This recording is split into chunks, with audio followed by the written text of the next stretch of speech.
So hello everyone, this is AetherNightmare and welcome back to Final Fantasy XIV. Potentially doing a shorter stream today, just because I kind of felt like it, since I've been gone for a few days, and it'd be nice to maybe do this game when, well, record in my own time. Not record, just play in my own time.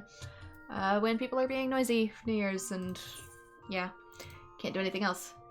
When you can't do anything else, might as well level grind. So, I think there is an event going on in Gridania at the moment.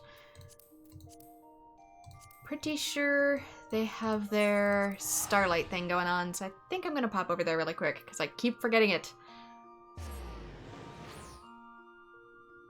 If all else fails, I could always do it in my own time, but still. Or it doesn't really matter that much. It should be in the amphitheater? Maybe? Is Starlight Festival still going on? Looks like it.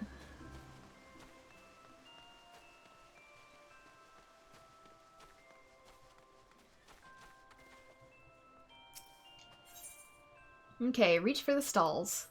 Because it's Chocobo themed.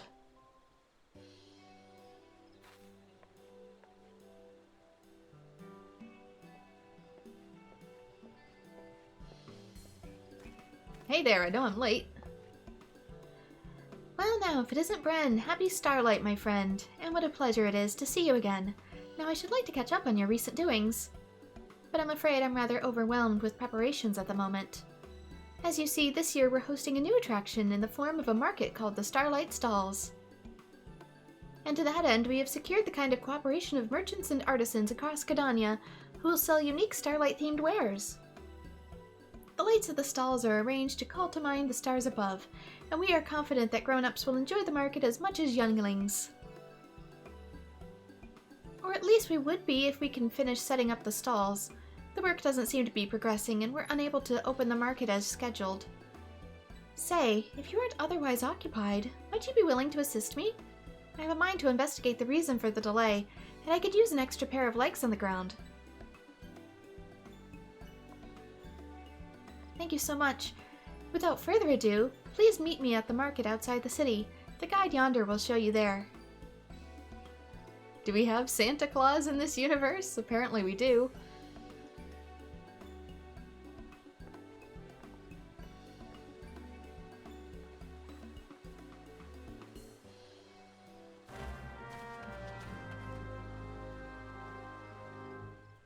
Anyway, seasonal event, quest accepted. I understand how you're assisting Miss Garen J. If you would please follow me, I will show you the market.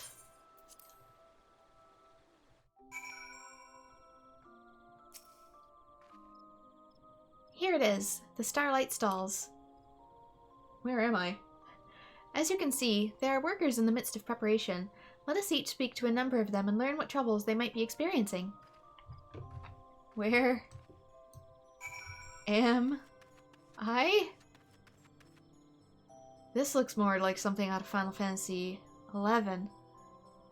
During holiday times and such, they'd have like special areas you could go to that were all lit up like this.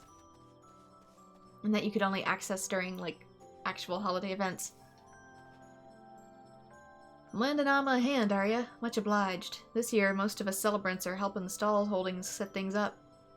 That's because it don't do 'em to close up the actual shops. They're spreading themselves too thin for our sake, so it's only fair that we give them as much support as we can.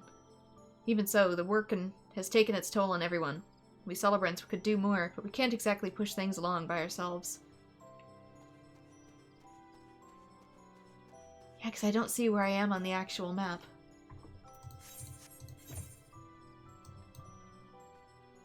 Yeah, this is a whole separate section. Starlight Stalls.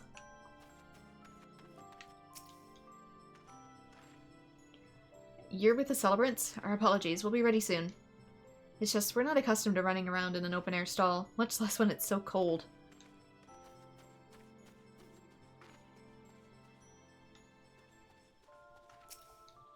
How fare you with the preparations? I see. Yeah, this gives me massive Final Fantasy XI vibes as a result. We're almost done with our preparation, just discussing how to bring it up in our wares now. But it's so cold and I'm so tired. I just want to curl up and sleep. We'll be on our way. Need to keep at it if we want to finish up.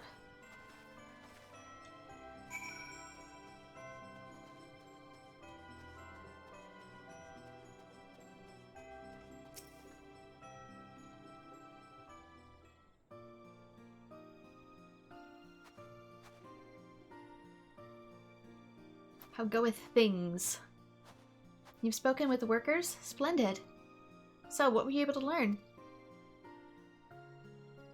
Everybody's working hard to get set up? I see. Though everyone is trying their best, having to run their own shops at the same time has left them exhausted, and the cold only compounds matters. We should do something to revive them and ward off the chill, but what would be the best way? Hot cocoa? Something sweet never fails to perk me up. How about handing out hot drinks? Hey there, DJT. I'm getting to the holiday event a little late, but we're getting to it. Ah, splendid idea. That's bound to lift everyone's spirits.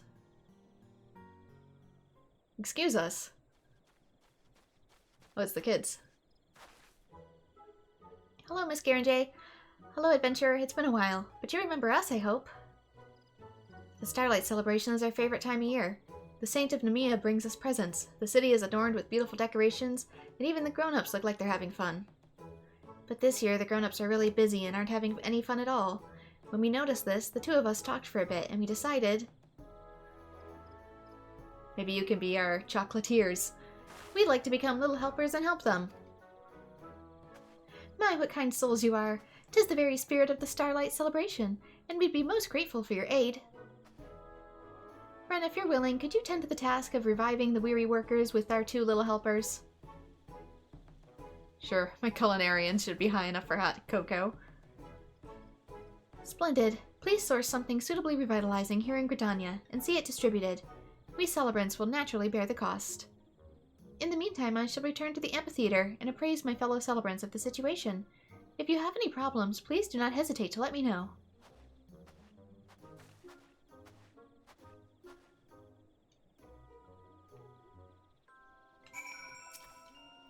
Somewhere around here, you can get cocoa beans. I know you can buy them in Limsa. And I know with Thanaland's climate, they'd absolutely grow coffee. Hooray, we get to help Miss Garanjay. So Lynn and I will do our best.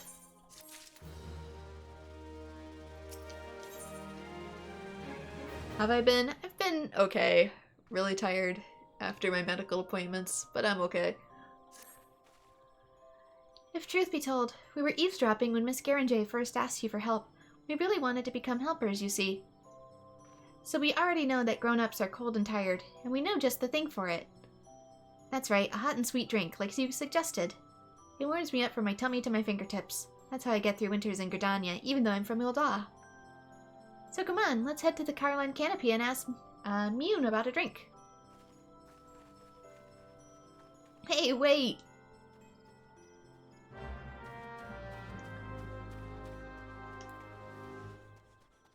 At the canopy.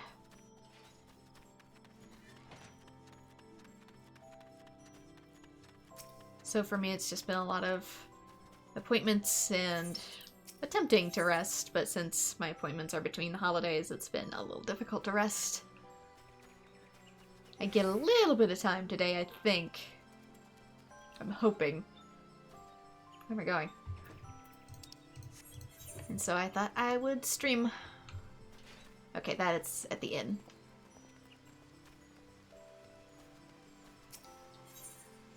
I keep seeing so many Grahatia cosplayers lately. What's up with that?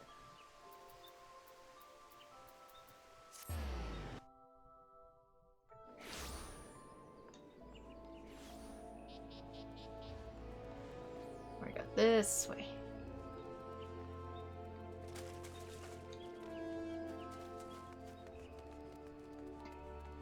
All good things considered, better to be okay and tired. Tired at the worst. Oh, yeah. Ah, there you are. Celine went on, and even though our parents said children shouldn't go to the Carline Canopy alone, 'cause booze, I decided to wait for you, so don't get in trouble.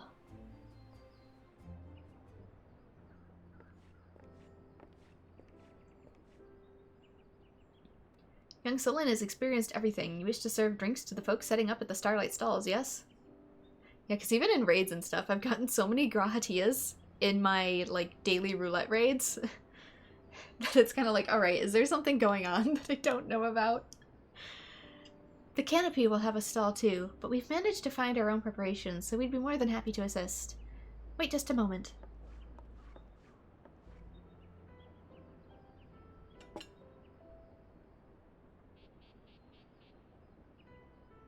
Even bars here tend to have, like, hot cocoa. Get some just regular Swiss Miss. I've prepared a cask of mulled punch, full of fruit and laced with spices. It'll fix the cold and the weary right up. Well, as long as they don't have too much of it, then it'll knock them right back out. To mark the season, the Canopy was actually planning to offer a selection of hot beverages in these special mugs. We'd appreciate it if you could use them to distribute the punch. It'd be excellent promotion for our establishment. We will, thank you, Mian.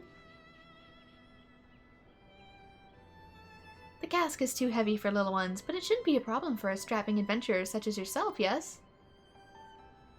Oh, to you who toil to make the Starlight celebration wonderful, I would present a gift. Oh, it's him. Oh god. I chanced to be passing by when I heard your conversation. I bid you follow me, my hard-working little helpers.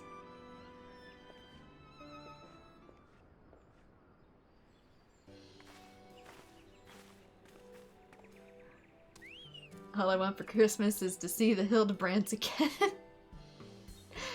Wish granted, I guess. A Starlight Chocobo, and it's got a basket and a cask. 'Tis an excellent idea indeed to provide mulled punch to the cold and weary workers at the Starlight Stalls. To help with your task, I took the liberty of borrowing a chocobo from the stables and attired a fellow in a manner befitting the occasion. So go forth, little helpers, and together restore warmth and cheer to those in need. Yes, sir. My, what a spirited pair you are. If you would come with me, I shall see that you look the part as well. I mean, I asked if there was a Santa Claus in this universe, and he's probably the closest thing. I'll load the chocobo up and have someone take it to the market. Feel free to go on ahead.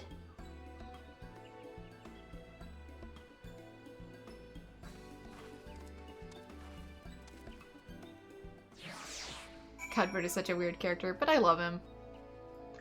I love the whole Manderville family.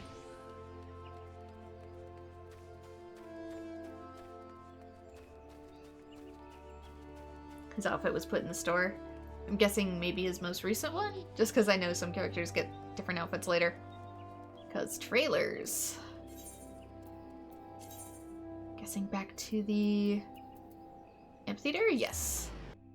Maybe. At the Starlight Stalls.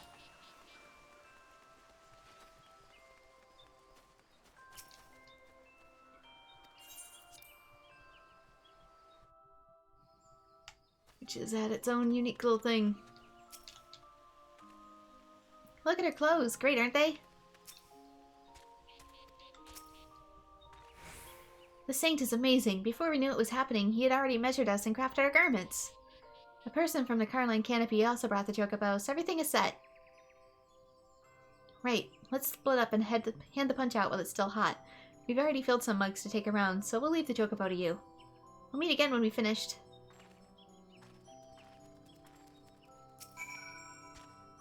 Quah! The chocobo is eager to begin. Lend it around the Starlight Stalls and distribute mulled punch to the workers. The eager chocobo is now accompanying you. Keep it at your side in order to proceed with the quest objectives.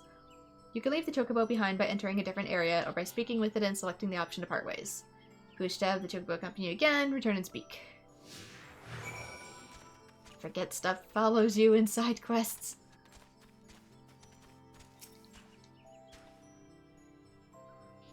I thought Am went back to town. Is everything alright?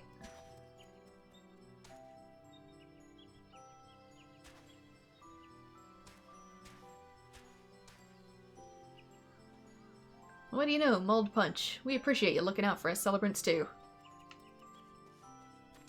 Yeah, that's part of the reason Nutmeg was in everything as well. Way back when. You get enough of it into your system and it is... it is an intoxicant. What's that? Celebrants are handing out hot drinks?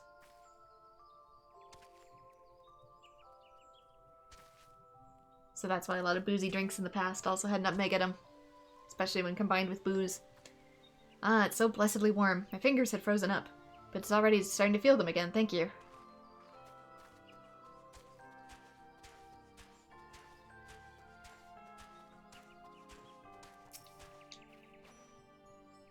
In really, really small doses, like if you have some in your pumpkin pie, for example, there won't be any effect. Just like eating a beer-battered shrimp doesn't have enough beer in it to get you intoxicated, but a decent enough size of it will. I thought I saw a pair of children handing out something. You're with them, aren't you? Yeah, and it was just really easy to come by back then. Just grate it up, because it comes in a little nut. And you're good to go for flavor. Oh, mulled punch. This is just what we need to see through our preparation. We'll enjoy it together, thank you.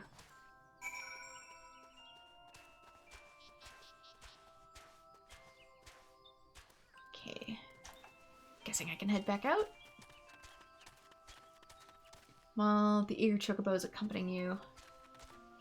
Is it still accompanying me? Okay, yeah, I am going the right way. App was confusing me. Thank you for the hard work.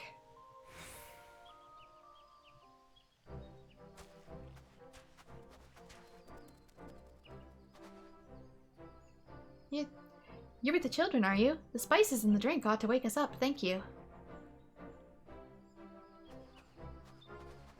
Wake you up, is it also caffeinated?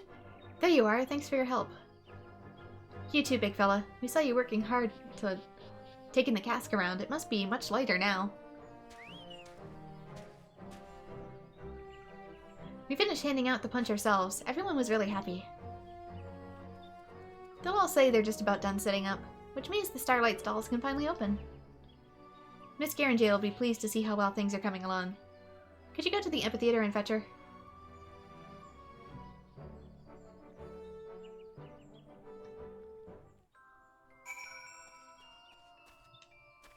Okay, all done here. Do they sell anything at these stalls?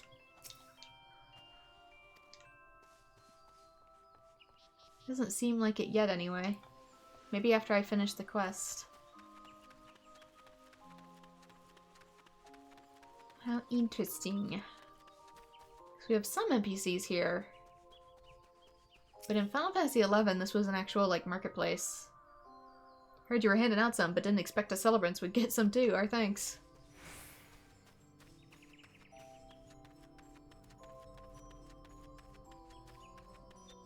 I also don't know if I'm just in here by myself, or if other people are just done with the quest and therefore not a lot of people are around.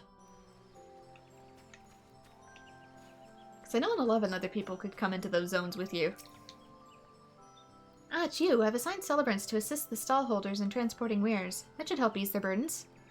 Now then, how are you and the children faring in your efforts? The mulled punch worked wonders, and everyone is about finished setting up? Marvelous! Let's head to the avenue at once.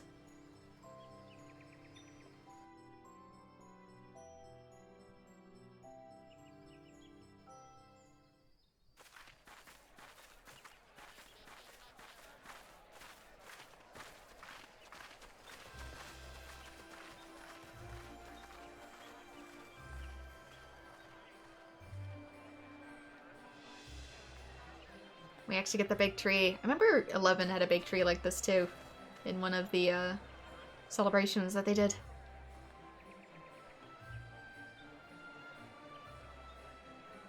I don't know if it was a one-time thing though or not.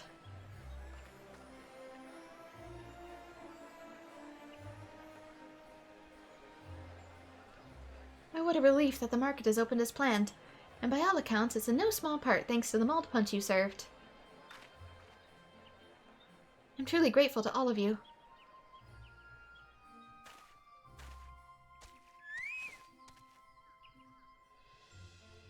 I think the fellow is saying you're welcome.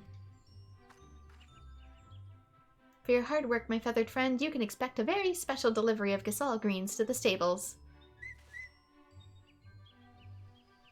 Helping out was lots of fun. Hope we can do it again. Well, it's a yearly event. Absolutely, but for now, you may leave the rest to us celebrants.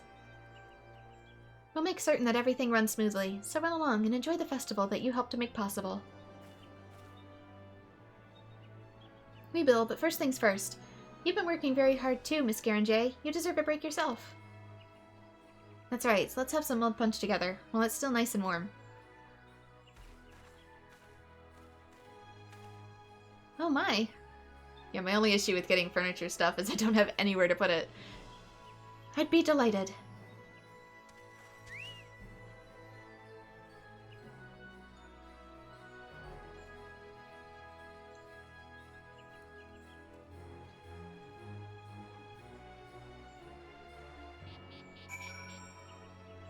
Okay, people are allowed in here. Maybe it was only in the finished one that they were allowed in then. Allow me to thank you again. It's because of your kind assistance that we're now able to hold the market. By the by, after Celine and Tenny went off, I went to return our trusty chocobo assistant to the stables. And I removed its barding, a note came tumbling out. It read, to our not-so-little helper, Bren, who helped little ones do big things. I present this gift of my own crafting. It's from Godward. It seems clearly that the saint intended for you to have the barding, so do take it with you. You've more than earned it. Are we sure I'm not part of this family? I think I've done the Manderville dance once, and I've hence been engaged. It sure feels like it. Now then, you are doubtless keen to the exposure of the stalls, so I won't keep you any longer. While the celebrations continue, the guide will show you here whenever you like, so please enjoy to the fullest. So we get some chocobo barding, that's to dress up our chocobo, and we get some Starlight Kinder Punch, which is a tabletop item.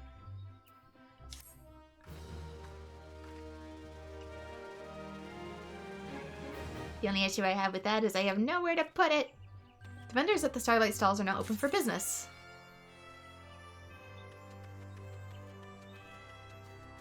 Okay, punch in every stall. What's this? Okay, it's twinkling, but I thought I'd let me interact with it. Sundries. Tenebrith? Ash gray dye. Okay, maybe it's like harder to get dyes or something?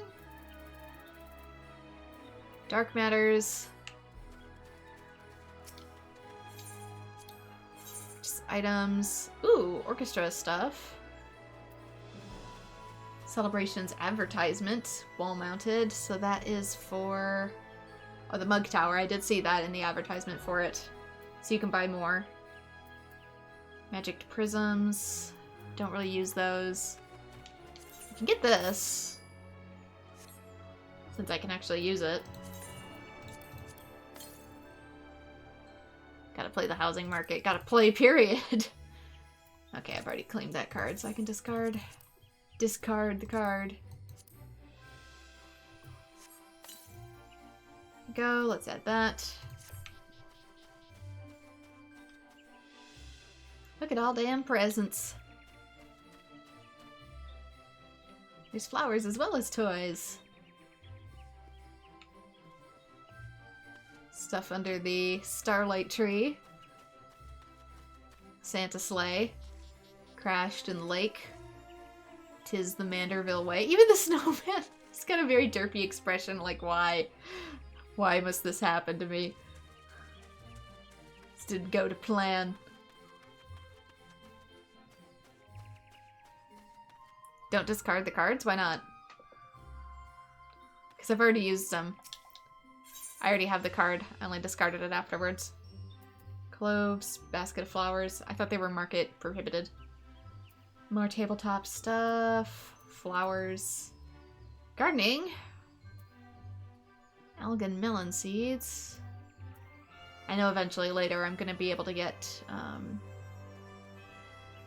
a gardening plot, but that's going to be in a future expansion. Viola seeds. Oh, I plant these in my own garden.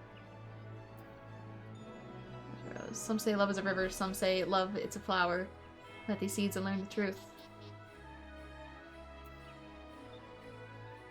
You can swap spare cards for GP at the Gold Saucer. Oh, didn't know that. I'll keep that in mind for the future. Daisy seeds, bright lily, tulip. The fact that these are shown outside, are these like super special seeds or something that you only get like during holidays? Lily of the Valley.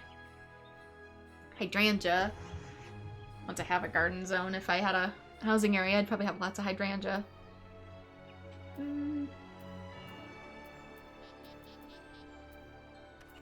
I love hydrangea.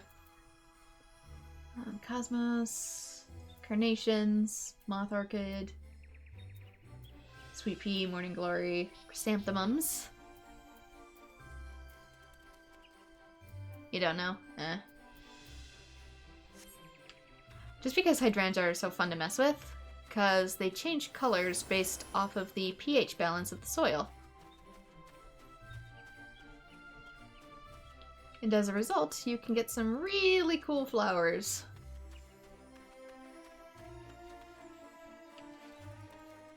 As well as multicolored flowers. If the pH balance is different around the roots. If it isn't super duper consistent, you can get a multicolored hydrangea. Okay, what's up top? Let's try going up top. Because otherwise I think Starlight Festival is done.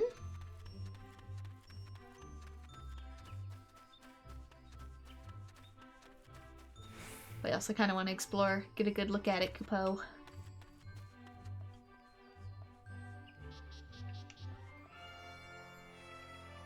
It's over here. Is this the big tree? What's this section up here for, then?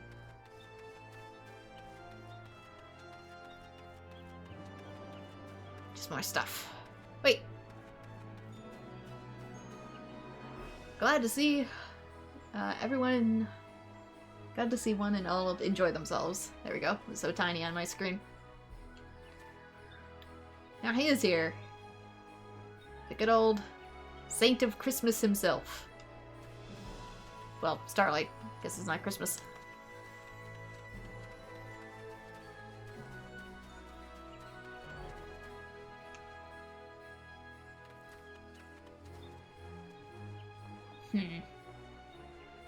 Anything else in these stalls? Thought I'd check. Kupo pictomancing a tree on the whiteboard.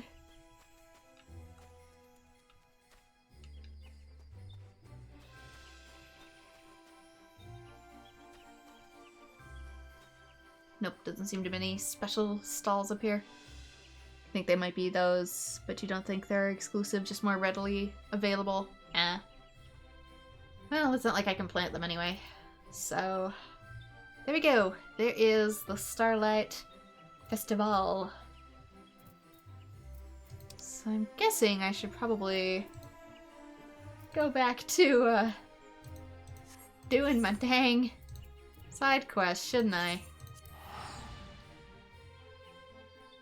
Go back to plot. Return.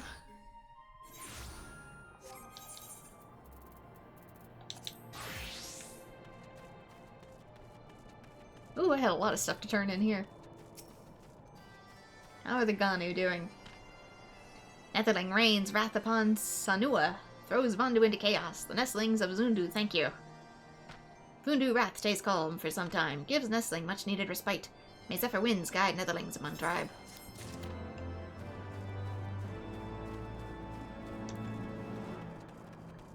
Finished quests everywhere!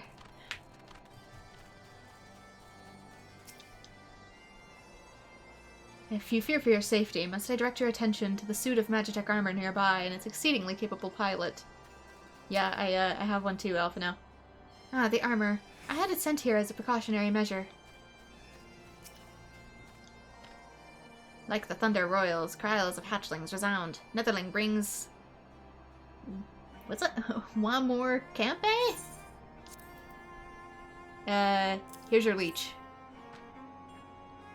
Well, well, Netherling brings most bountiful feast to quell hatchlings' hunger very good. Netherling partakes of Warmont cape so well? No? Refreshing and robust flavor it has. Think on it. Kanu Vanu, its great cook. Netherling brings supplies on Zephyr winds. Its weight if they're too much to bear. Netherling carries salvation of tribe to Zundu, tribe forever in Netherling's debt. For many moons, Zundu tribe gives offerings to Vandu, guarantees safety of tribe from violent storm of aggression. The tribe of Vundu, fickle like summer breeze, attacks innocent Zundu tribe as moon dictates. Since offering mean little to Vundu, Hinu Valley decides to take back offerings. With Netherling's help, stores of Akvundu are restored, just as bountiful harvests after lush rains.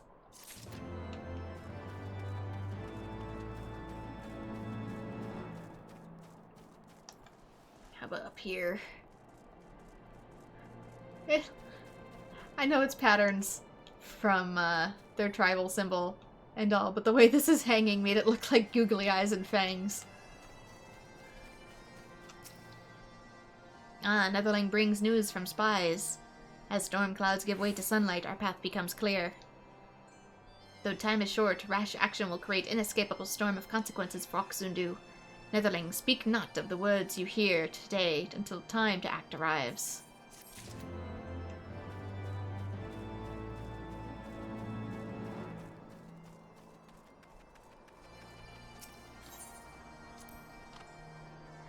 Thank blessings of the heaven that our tribesman is safe. Anu Vandu sends swiftest Sanua and Zephyr winds to the Cromluch. Once again, Netherling, Oxandu is in your debt. Hala winds blow over Oxandu no longer. Fortune of tribe shines bright as sky after thunderstorm.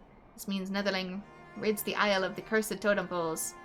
Totem poems horror of names of great ancestors, so they remain in Vanu Vanu memory like undying sun. The curse of totem pole and possess it with dark magic sullies memories of tribe's heritage. Netherling restores some esteem to tribe's ancestors, however Netherlings must remain vigilant for sake of tribe and all Vanu Vanu.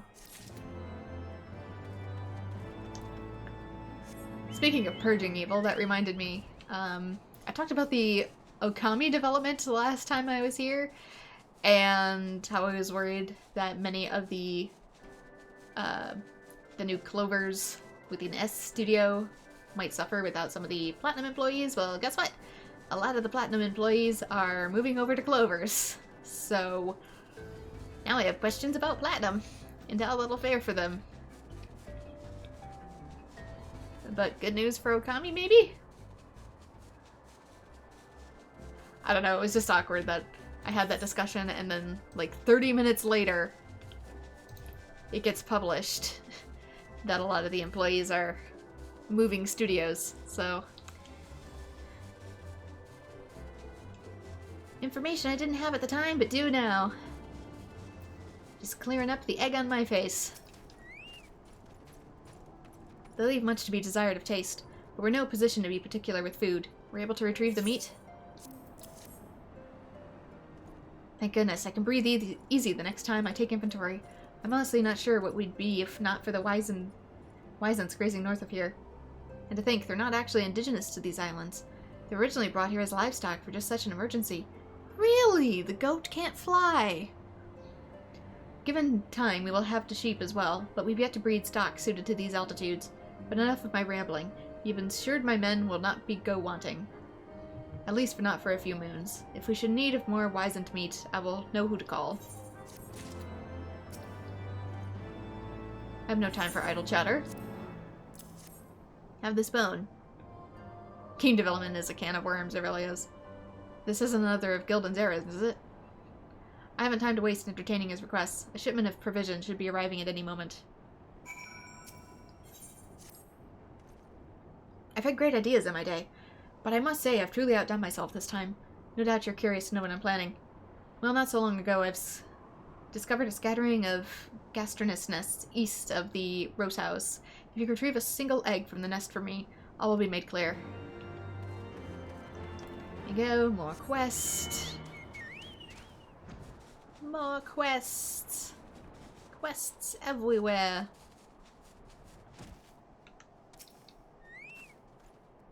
Say no more. You've collected the black loam, yes? I fear we can't expect a good harvest without it. Here's your poop soil.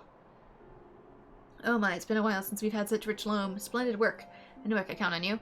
The Wyzants are quite dangerous, to be sure, but I cannot deny the benefits of their, contributions to nature. Which reminds me, you may want to wash up before you do any more adventuring. Yep. Eat poop. But it makes for great vegetables.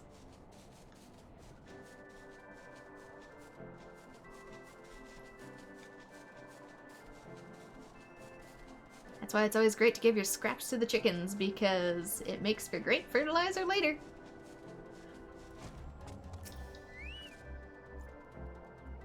So the Paces have been dealt with then. At last we can enjoy a short reprieve from their roguery. I fear we've searched the trees to build a nest, though sparse when looking at the islands as a whole. Camp Cloudtop is fortunate to have its fair share. If it is truly trees they're after, they will have to seek elsewhere. Just the thought of those furry fiends swinging down from the trees in the middle of the meal makes my blood boil. I will not allow it. Ah, there you are. Did you learn anything of value? Same gnawed bone as before? A shipment of provisions, truly? Oh, I've longed for a reprieve from salted meats. I don't mean to get carried away, it's just that I often find myself counting the days until... Ah, by the Fury, that's it. A shipment is their target. The Vanu scouts must have been spying on our shipments. They know they come from once a fortnight. But they couldn't care less about the foodstuffs. They mean to seize the crystals and offer them to the White Whale. Go and tell Faberlay what we discovered. I'll speak with Lady Lanyette. Good to see you. I'm sure this comes as no surprise, but there is yet more work to be done. The Dalmels inhabiting Akgandu have been wandering dangerously close to the outpost of late. As they continue to grow in number, they have become a hindrance to our work in the area. It'd be a boon to the camp if you could slay 4 of them to thin their ranks.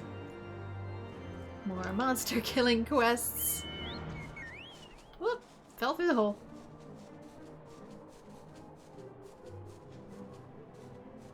There you are.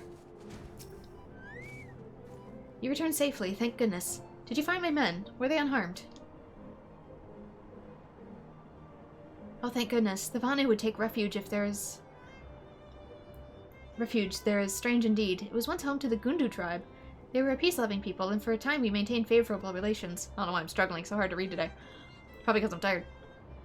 That is until the Gundu attacked. Now the Gundu are under the heel of their rule, but let's not dwell on such sorrowful memories of yesterday. Today you have saved my men, and for that you have my thanks. I swear, the only thing I'm on at the moment is Tylenol.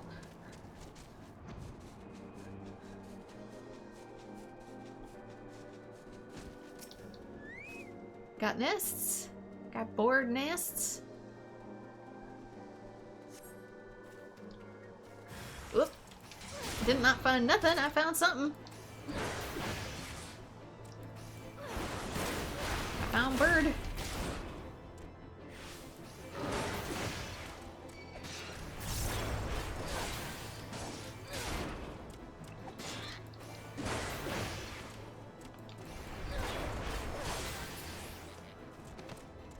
You find nothing. Just a bird bigger than you are.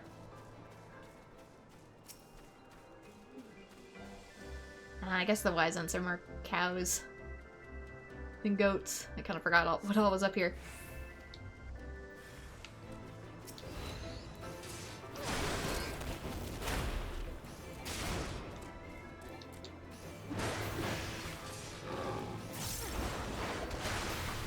But yeah, I have noticed because of the announcement of a new Okami game that a lot more people have started playing Okami for the first time.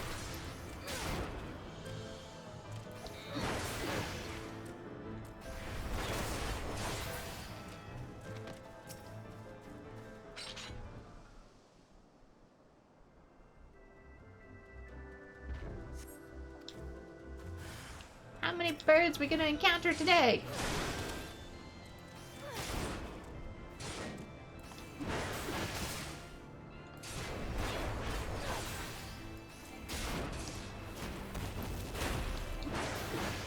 Become topical, it has.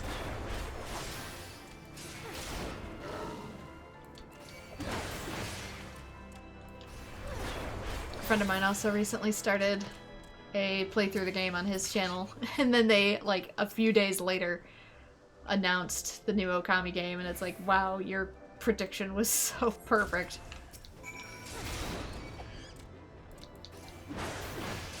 What timing?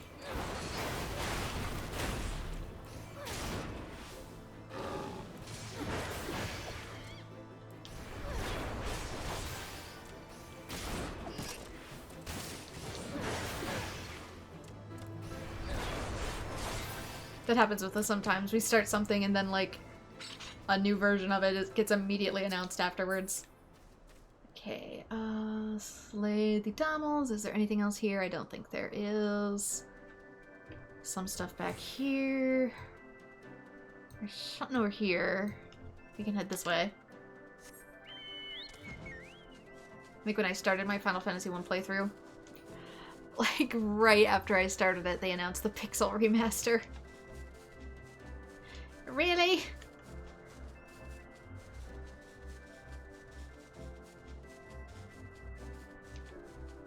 What timing? What in the giraffe? What in the dinosaur giraffe?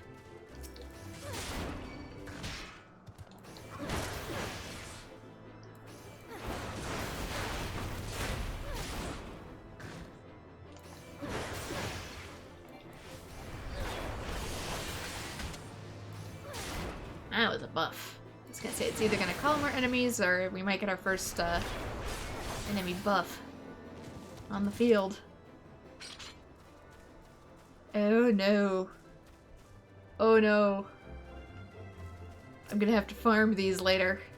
They drop hides, which is going to be new leatherworker stuff. Oh no.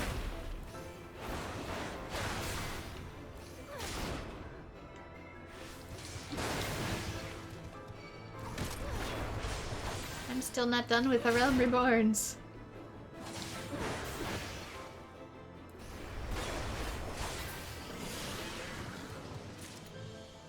That's 2.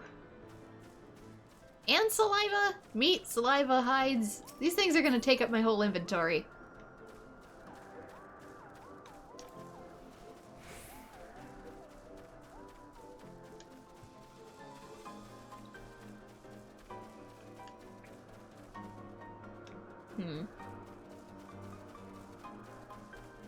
Don't mind me just trying to figure out what certain flower types and stuff are.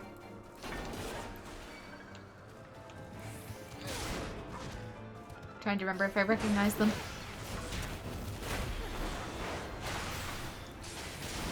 Yeah, there are certain creature types. This is just the first I've seen of this one.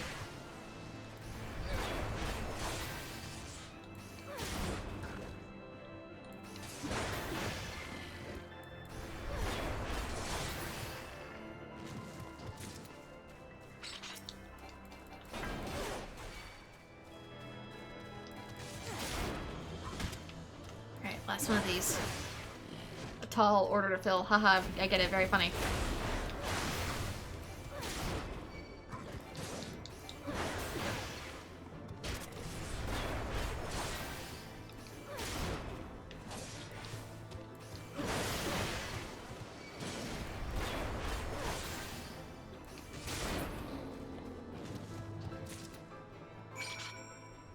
Okay, there we go.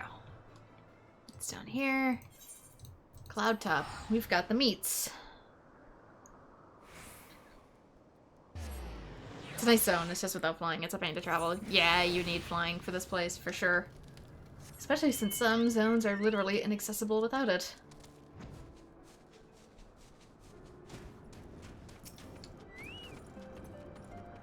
Were able to procure an egg from one of the nests. Apparently I was. I didn't even notice getting it. Oh, it's still warm. Excellent. Eggs will make an excellent addition to our stock of provisions. Don't be silly. A single egg cannot feed an entire camp, but when we've hatched and raised the Gastoris from my own, we shall have the eggs we could ask forever for. What is it now? They wanted me to steal our crystals? I can't imagine how they intend to accomplish that. Well, if you believe there is merit to Gildan's claims, by all means, go to the Protector. The provisions are being unloaded as we speak.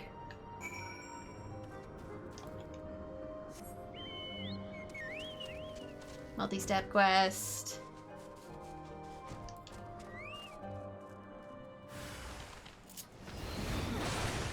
Those are my provisions! Okay, let's not get Venn diagrammed.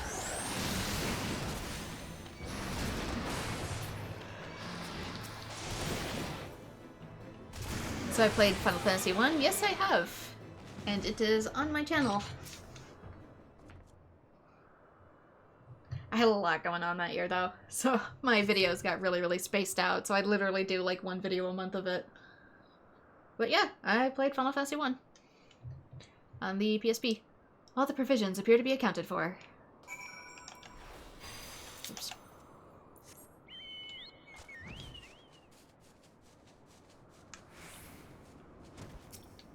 It might be relevant to upcoming MSQ? Might be. Don't know about Heavensward, but I do know something that was spoiled in Nier that absolutely relates to Final Fantasy I. Well, it seemed that the threat was indeed legitimate.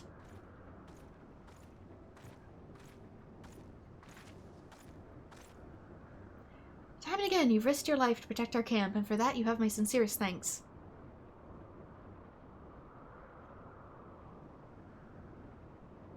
Ah, yes, you're right.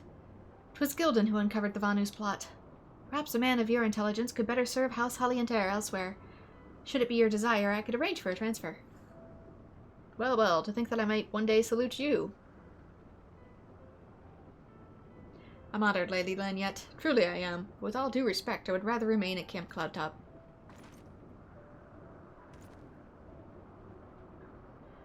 All I've ever wanted is to rekindle our men's spirits, to see them walk with their heads held high once more. Were I to leave, the dream might never become a reality. But if I may, I do have one small request. All this running about has left me quite famished. Might we partake of the recovered provisions, a celebratory meal, or a celebratory snack, perhaps? Even now, all you can think of is your stomach. A snack, and a few casks of wine besides. That much we can afford to spare, no? Aye, the man could do with a bit of meat and mead. Make sure they know that Gildan's to thank for it. Thank you, Lady Lanyette, thank you.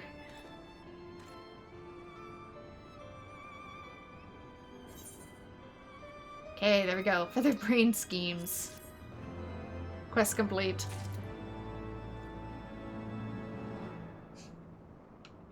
Mr. John Final Fantasy? What?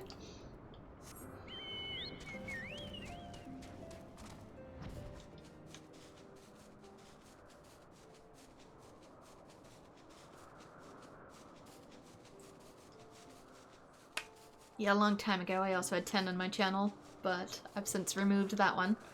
I've since had Okami on my channel, but had to remove it too. So those will all get redos one day.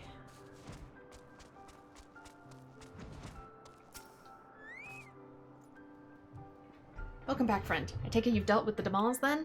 I can only hope now our men will have an easier time patrolling the area. Their coming near the outpost is but a recent phenomena, no doubt stemming from curiosity. The Demals are docile in nature, but quite easy for such large animals to injure our men unintentionally. Oh no, giraffes can absolutely kick your ass. It pains me that we call them so, but we'll do what must be done for the good of the camp. Okay, that is good for around here. Time to return to Oxondu. I have 13 completed on my channel. 100% Platinum Trophy.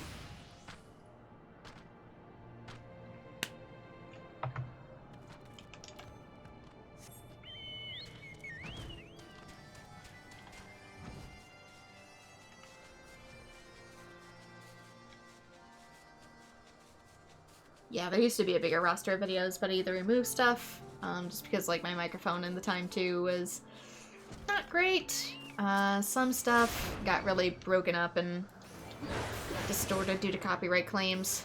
It's back in the day, streaming games was considered a no-no. And companies only started allowing it once they saw there was profit in it.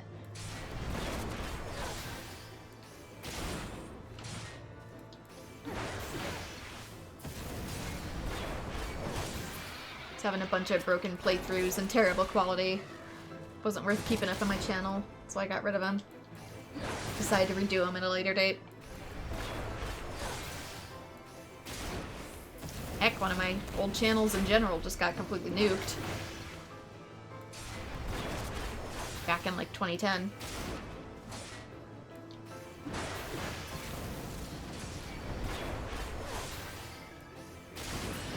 I've done regular Crystal Chronicles. I've kept that one up since, just to show comparison of how awful quality used to be now versus then. Although I do plan on redoing it. Have done Ring of Fates for Crystal Chronicles, done Echoes of Time. I plan to eventually get to Crystal Bearers, but the game is a little bit of a copyright nightmare even still for the ending.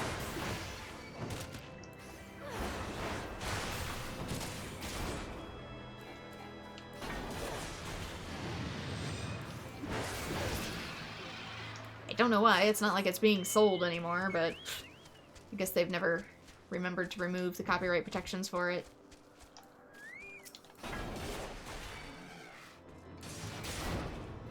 It's kind of like when I do .hack GU in the future. That game's a copyright nightmare on YouTube, so it might be a Twitch exclusive. And same with Kingdom Hearts. Kingdom Hearts is a copyright nightmare on Twitch, so it might be a YouTube exclusive. This is why I have both platforms. Capitalism, yeah. Pretty much.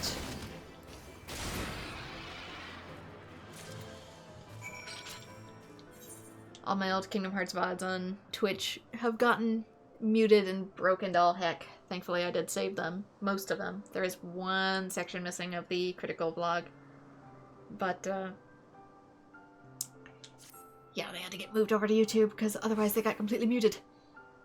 Before the Netherling helps Ganu Vanu explain rite of passage, all Vanu must make offerings to Elder Shaman that prove valuable to Zundu. Some hunt, some fish, some dance like leaves and wind. All contribute to glory and richness of a tribe. Alas, Elder Shaman ridicules Gunu Vundu's offerings even 7 times, but with Netherling's help and Gunu Vandu's plan, Elder Shaman's ridicule turns to astonishment. Gunu Vanu thanks long on next offering, and like clouds, which part before sun, an idea comes. Gunu Vanu passes trial in same way as father, hunts mighty Sanahale and presents its beak to Elder Shaman, proves he is no longer nestling. Netherling strong and fierce as spring monsoon. So Sunahale surely falls like wilting leaves before our wrath. Come to hunting grounds with mightiest weapon, Gunu Vanu awaits.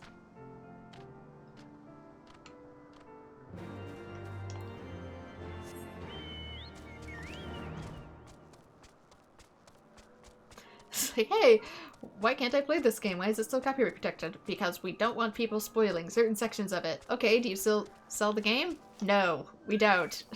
Then why do you care?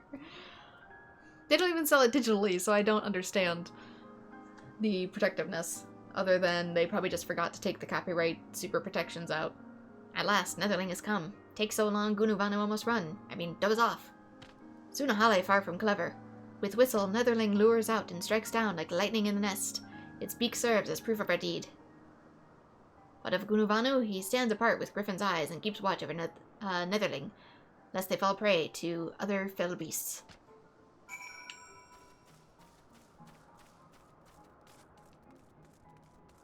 It's not even one of those games that I could ever see getting a remake in the future, so... Crystal Bearers, I mean.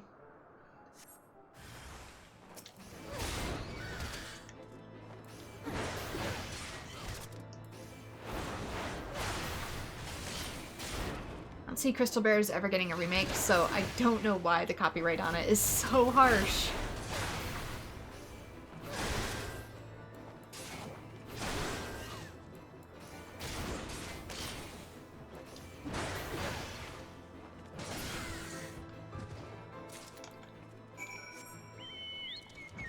Yeah, GU thankfully got ported. Oh yes, Gunu Vandu sees all. Netherling brings the Sunahale bake. I don't know why I said that with the Southern accent all of a sudden, but here you go, here's your bake. Yes, the beak helps Ganu Vanu, straight drudgery of nestlingdom. Elder Shaman cannot deny such magnificent offering. Come, Netherling, ride winds of haste to Shaman's roost. But you didn't do anything. I did it. I wasn't assisting in fighting with you. Yeah, port and a DLC chapter, which I do have. I have the PS4 version physically. In here somewhere. I think Twitch is probably okay with the game, but for the longest time, GU got you in big trouble on YouTube for playing it. I don't know if that's still the case. For games that not many people play, it's kind of always hard to gauge. Think the 12 you're alive. When that battleship appeared and fired on the village, we feared the game was up for you and Alphino. What in the seven hells happened out there? First the Archbishop turns up with Inassian in tow, and now the goddamn Emperor pays us a visit? Who is this? A procession of notable bastards? Who's next? The Keeper of the Seventh Bloody Gate?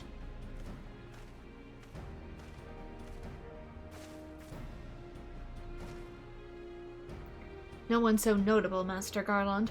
I'm happy to report that the Zundu were overjoyed to learn of Bismarck's demise. Chief Sano sends his warmest regards. There was much talk of westerly winds.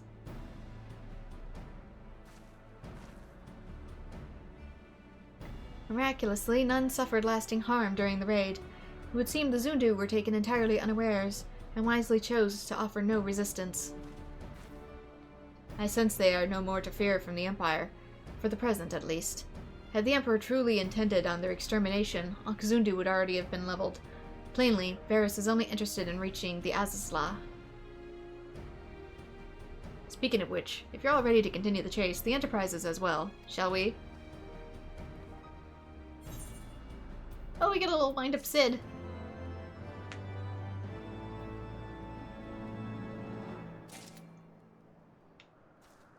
Okay, if that's continuing a chase, that makes me concerned we'd be leaving the area.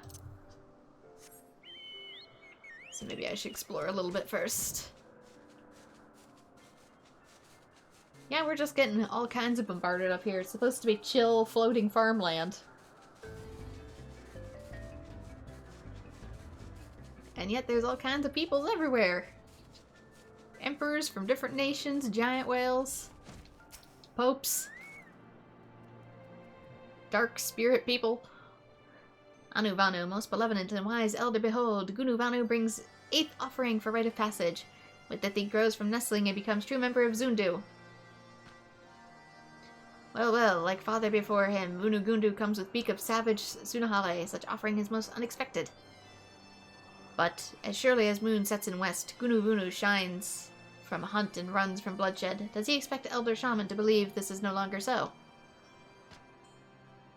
I mean, the only person you're hurting with this little ruse is yourself, because eventually you're gonna have to face a real monster. Do not lie to Anu Vanu. Gunu Vanu not become warrior overnight. Does he receive help from another? Gunu Vanu knows rules. Help from others is forbidden. He knows if he dares break consequences most grave. 1 second. I'm getting a text. Oh! There's a possum outside! He cute!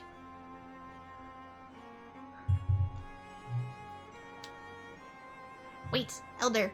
Make not hasty decisions. Slayer of Sunahale, not Gunuvunu. This is true, but Slayer is not other Vanu. It is Netherling. Rules of right forbid help from Vanu, but make no mention of Netherlings. See, Elder Shaman, Gunuvanu breaks no rules. We're rule lawyering this shit. Gunuvanu twists words as Weaver builds rope. Very well, Anuvanu acknowledges Gunuvanu not break rules, but nestling he remains. Gunuvanu must try again. Again?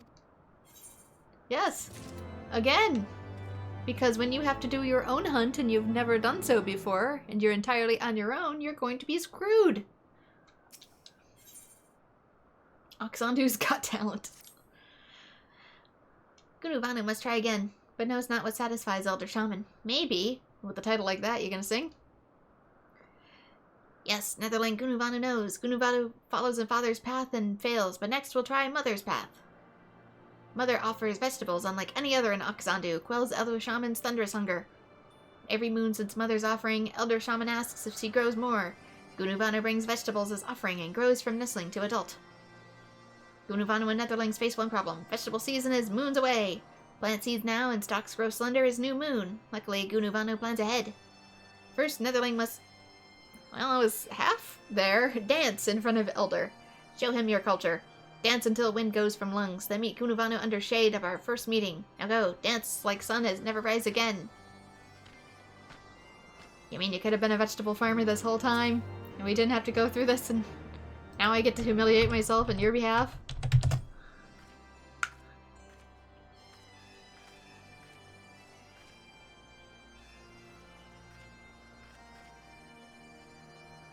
Anuvanu busy with ceremony preparations. No time for netherlings. Ah, but they dance as a leaf which flutters in gentle breeze. Netherling steps soothe Anuvanu's weathered bones. Could netherling show more of their people's dance? Again?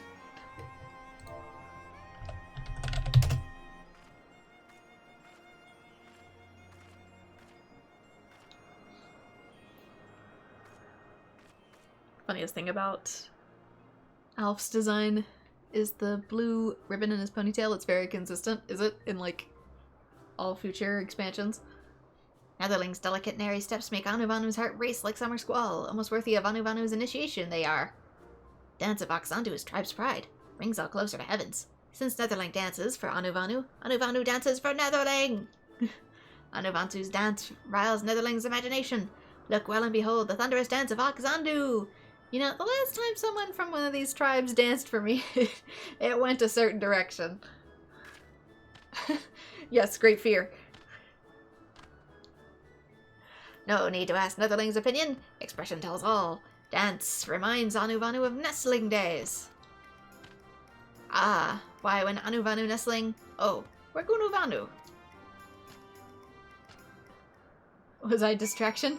To be fair, that one wasn't quite as, explicit as one of the other tribes.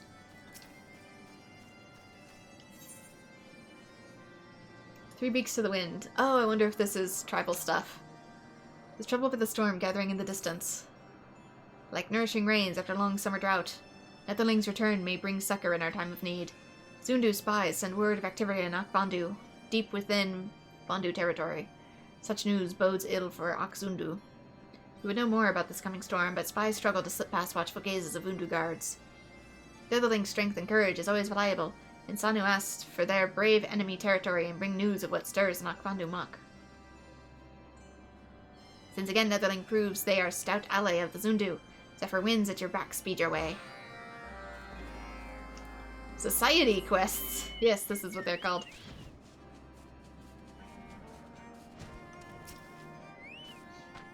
I was gonna say, does she have a matching red one? And diamonds which blot the skies like thunderclouds fall to earth in Netherling's wake. Do they bring their claws? I'm sort of stuck in your belly feathers, sorry about that. As in diamond's claws cut through the prey, Hinu Valley's new knives slice effortlessly through meat. Netherling eases Hinu Valley's work. Tribe feast tonight.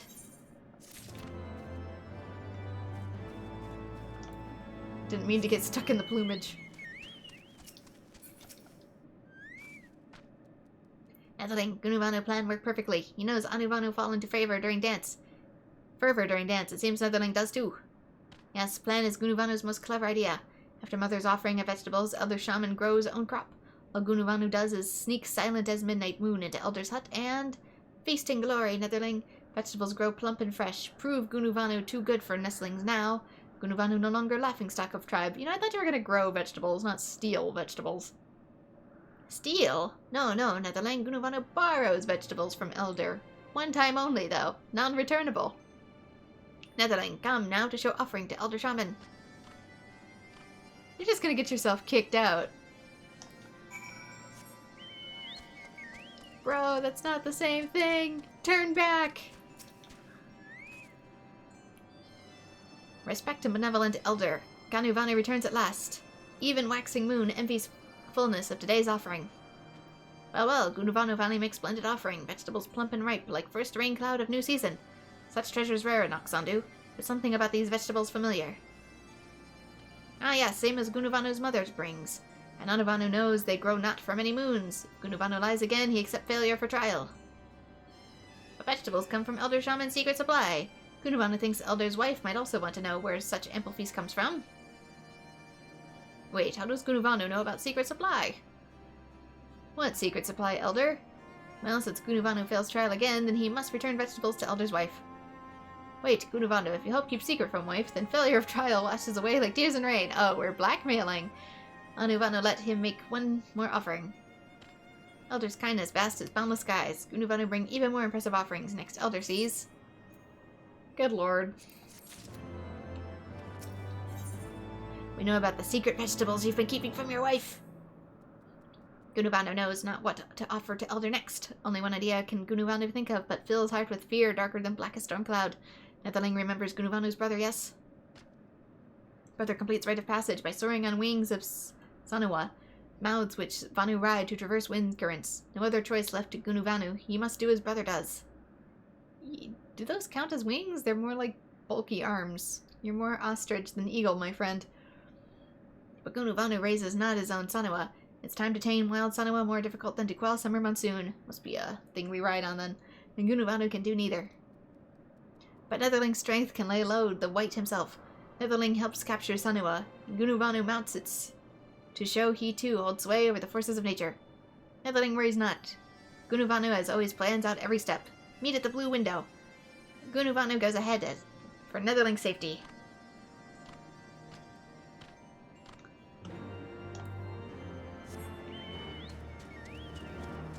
There's a joke in that. I'm guessing a stash of herbs. Just herbs. Totally smells like oregano. I mean, you can cook with it. It's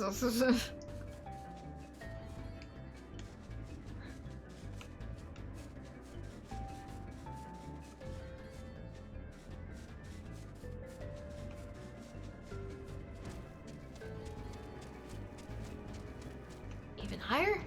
Yep.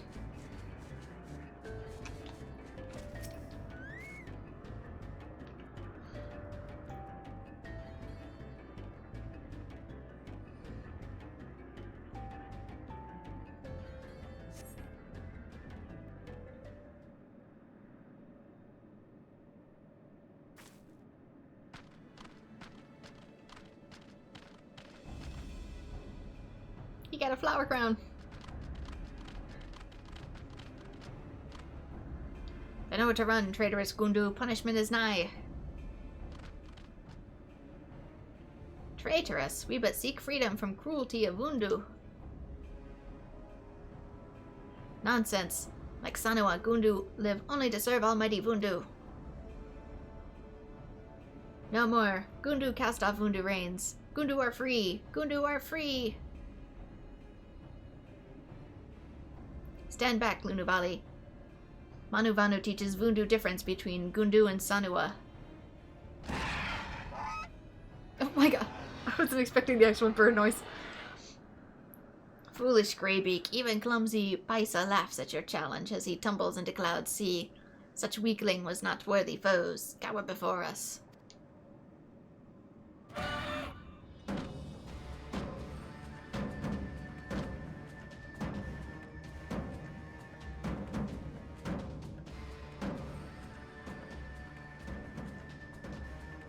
Such power, fear cuts deeper than boreal winds.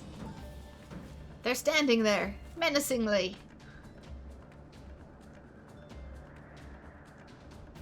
Yeah, you guys are never beating the overgrown chicken allegations at this point. Another link, and one unmoved by our sun-drop dance? This is a dance party? Might as well be.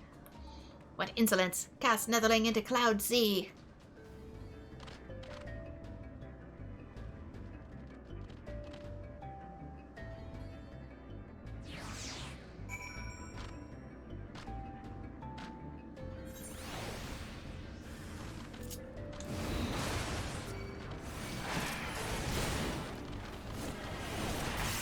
And now you get to see my dance.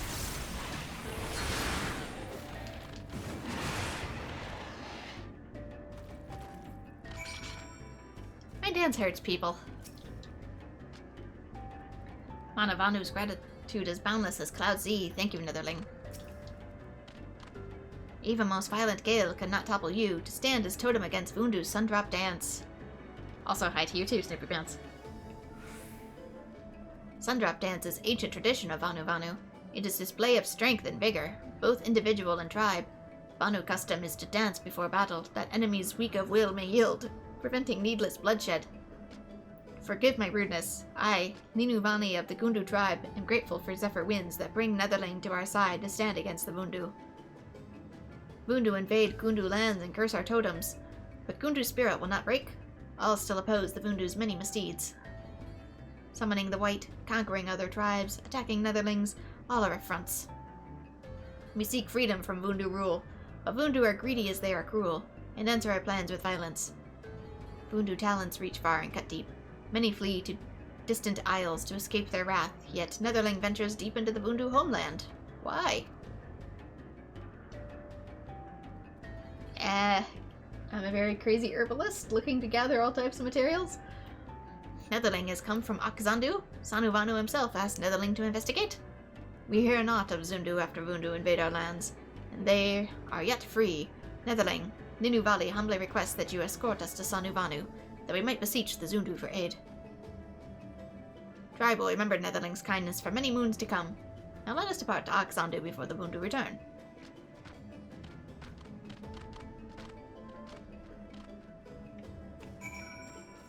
What can I say, man?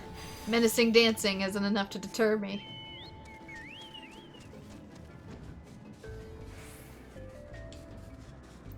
How good could it be when I'm potentially accidentally engaged to the Mandervilles?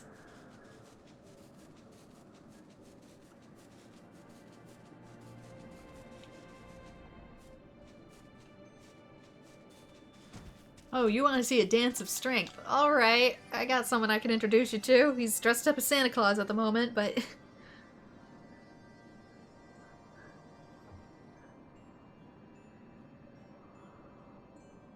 I assure you, his dance is, powerful. So, rumblings in Akvanu, not sign of impeding storm, but Gundu uprising. And now the Gundu seek protection from their pursuers.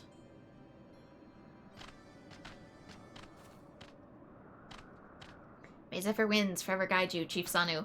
I, Linuvali, daughter of Unuvanu, do greet you warmly. My companions are Munavanu, former attendant to my father, and Lunavanu, merchant of our village. Your father and I spend many hours cloud fishing. When news of his death at Vunu Claws reaches Akfzandu, the fiercest monsoon cannot wash away my sorrow. Forgive us for our imposition, Chief Sanu, but the Gundu suffer too long under the Vandu. Better to run than remain slaves, but Vundu are relentless, and we face terrible reprisals, if not for this Netherling. There is no need to apologize. Zundu welcome you with open arms. Tell me, how fares your brother? Alas, when Inuvanu calls for Gundu independence, Vundu imprison him in Sky Cage and hang from island. As example to others, we attempted to free him but fail, and Vundu pursue us until we meet Netherling. It saddens Sanu to learn this, but we are nevertheless grateful that you arrived safely to Aksandu. You and yours are welcome to rest at the Naki Island for as long as you like.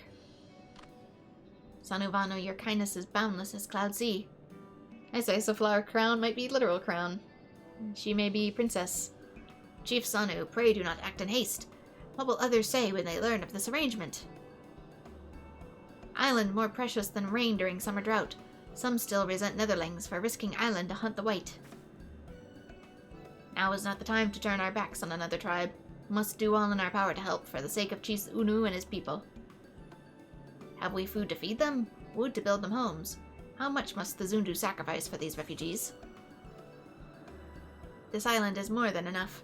Like seedling which takes root in rich soil and grows strong, so too will new Gundu settlement flourish under this great gift from the Zundu. Such a sight would surely fill Chief Una with pride. Naki Island lies to the west of Oxandu. Go forth and build a new home for your people. Okay, there might be 3 tribes on these islands now. Yeah, the skyfish. The skyfish I have no room for in my inventory. We'll get to that in a bit. I've done some skyfishing in Kurthus. And off the coast of southern Thanalan, I want to say. But yeah, you can just cast special lures off the side here and fish. I have a random question. Did you laugh when it was your first time seeing Goofy during the Olympus Coliseum in Kingdom Hearts 1? The thing is, that wasn't as much of a gesture back then as it is today.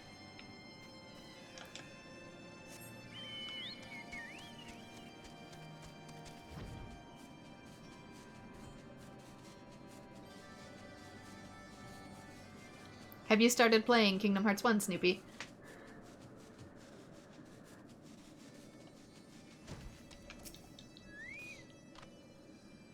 Linuvali's fortune is great indeed, to meet Netherling who defeats the White. and an island for the Gandu to start anew. The skies themselves could not grant such gifts.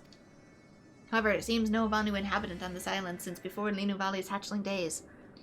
Listen, sound you hear not rolling thunder, but incessant buzzing of midge swarms. Yeah, we got bugs up here. Thunderstorm might even be more welcome than midges.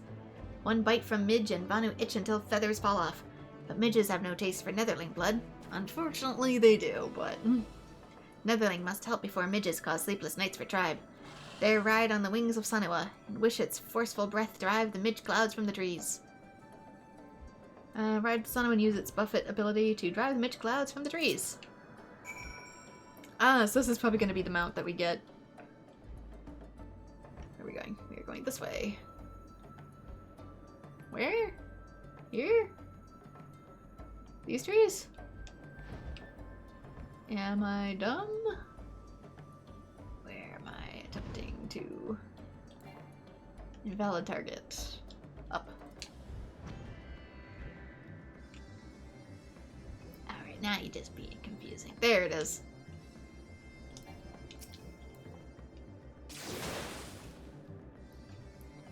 Oh, I wish... If only it was that easy to get rid of some midges in spring. They're so tiny, they go right through the screens that we put up on our windows for mosquitoes. They can get right through it, and they bite.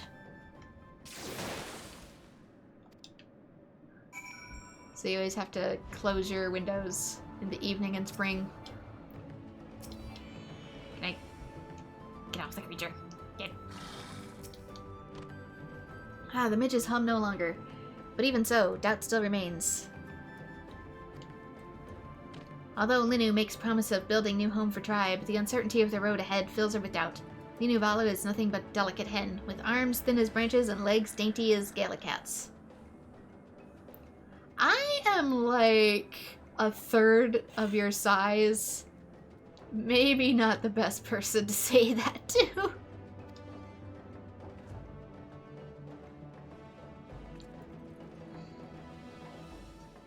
It is true, Netherling, just look.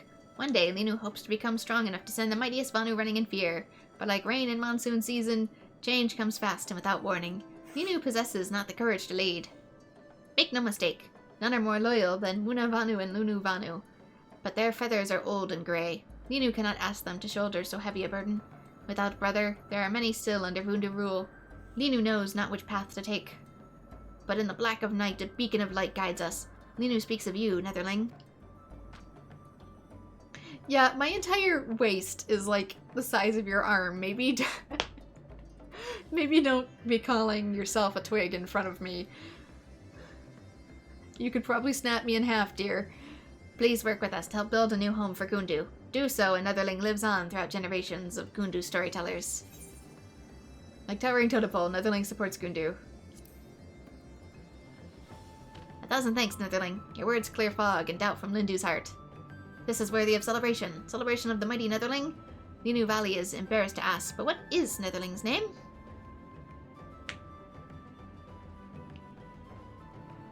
Friend Nightmare, such an odd-sounding name. Do all members of the Netherling's tribe call themselves Nightmare?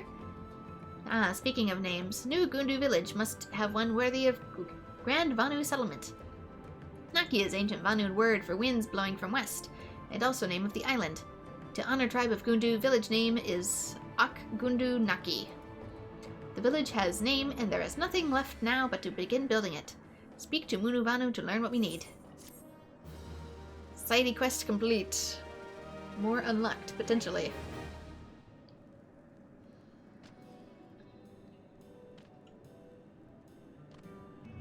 Is skyfishing a real thing? Not in like real life, but in this game, yeah.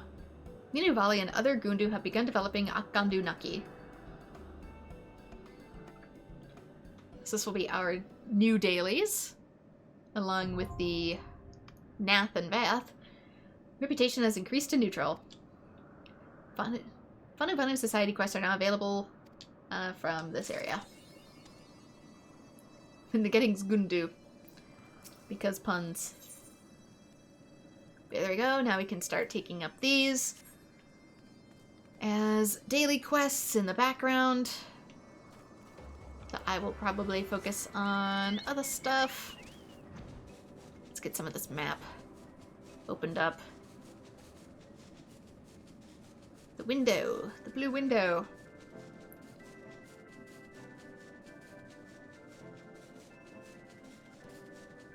There's apparently still zones we've yet to get to.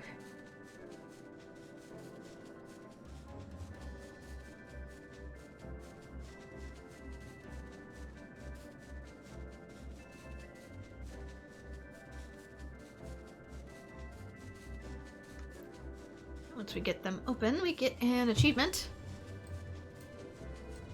How much is there? Oh, there's stuff everywhere.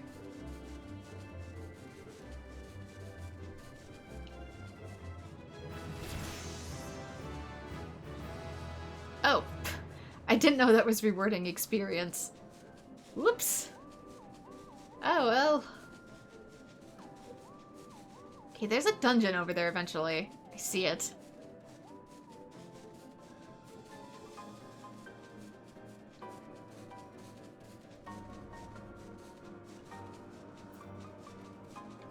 Okay, what on earth is here? You! Ah, Netherling comes at last. Gunuvandu brings something that helps capture Sanua, makes it obey like newborn nestling. Behold, Sanua reigns.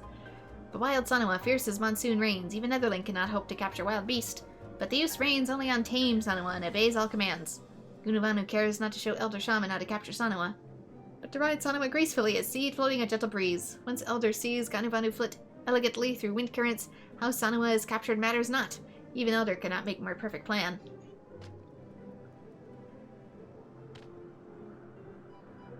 Look, Netherling, train Sanua is near. Gunuvandu knows its task is dangerous, will not judge if Netherling wants to quit. But if Netherling finds courage willing within, bring Sanua here once the beast calms down. Wait, this is somebody else's. Sir, we're not allowed to steal other people's Pokemon. Use the leather reins.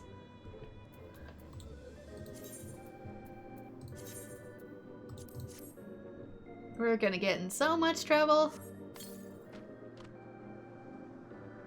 In your opinion, which game has the most satisfying game achievement? Like singular achievement, or like the whole game as a whole that I've ever played in my life? Which Netherling dares steal my dear Sanua? I'm sorry!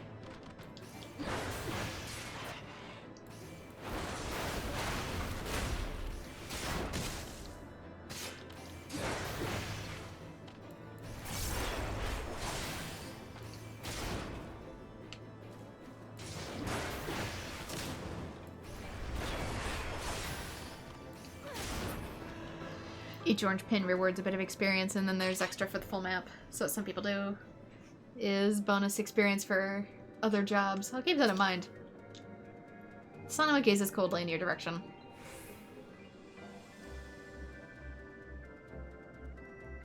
Come here, big winged snake. You calm down the Sanua. I feel kinda bad. Does Netherling capture Sanua? Or is Wrath of Beast too great? Netherling actually catches Sanua? Their strength rivals that of the great Zundu warriors. Now I must ride Sanua. Good luck. What? Of course Gunuvandu can ride. Even newborn Nestling can ride tame Sanua, but Gunuvandu must ask Netherling to wait, else he remembers lessons. Then you're not ready. Gunuvandu remembers Sanua fangs, jagged like forked lightning. Will roar that bellows like looming storm cloud. No, Netherling, Gunuvandu thinks Elder Shaman calls. Yes, let's go see him.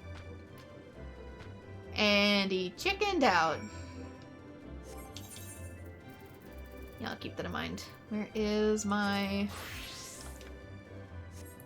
monk? Let's get up here. Get that pin. Okay, I might be able to take this quest. I just don't know if I'll be able to finish Captured Zundu Youth. Zephyr winds bring Netherling to help. Freeze, Netherling, shattered manacles as lightning breaks rocks into pebbles. If Netherling possesses not the strength to break manacles, then black armored Netherling certainly carries key. Find it so I can return home.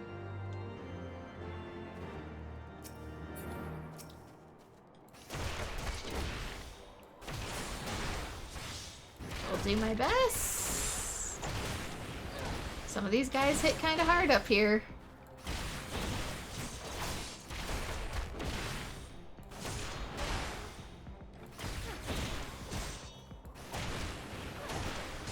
So I'm guessing a random one probably drops the key.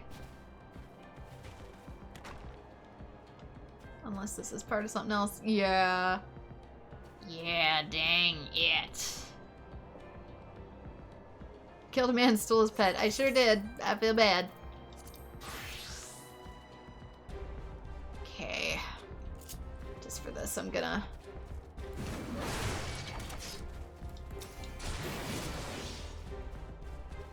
Hello! Oh, so many of you are spellcasters. Get over here!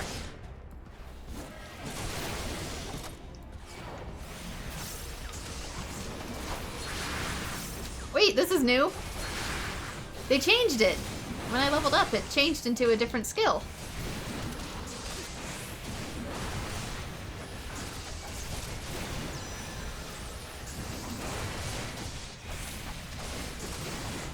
Kinda getting beat up here, though.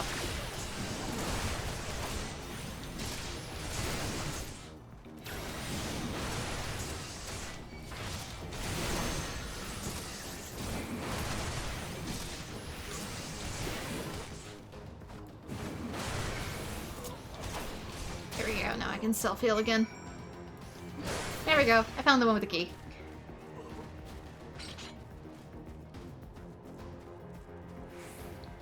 Nice armor. Thank you. And pet. The pet on this one is a wolf. So there you go. Get a better view of it. Doggo.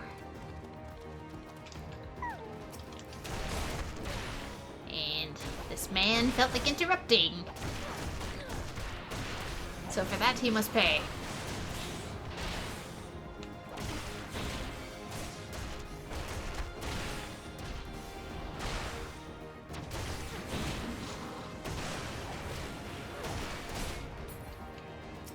Oh, he respawned right there. Let's get you out of here before he notices me.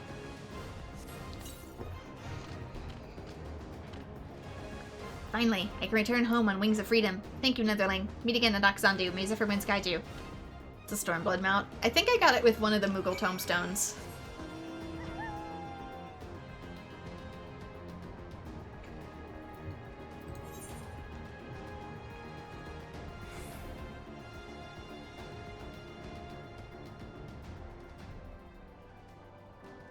Okay, that is gonna be a dungeon area.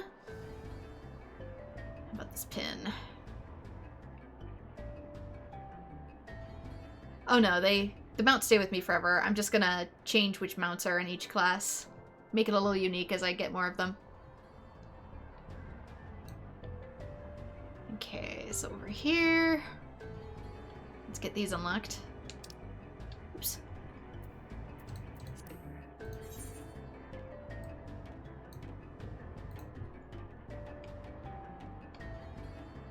So I'm not just using the same one over and over again. Make it kind of unique and fun.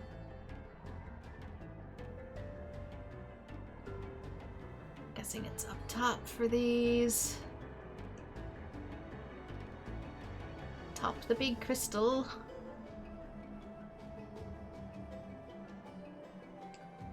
Hello, I'm in your zone. Yeah, it's granting a little bit of experience. Not much, but a little bit.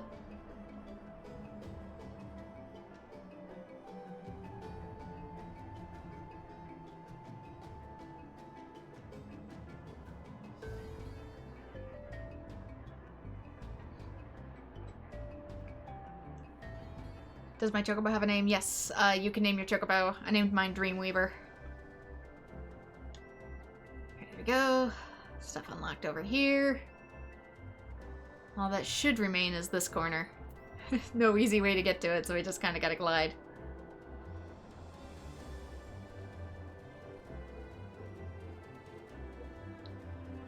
That's not the generic mount theme or chocobo music. It should have unique music. For this mount, you mean? It might be because I turned the mount music off.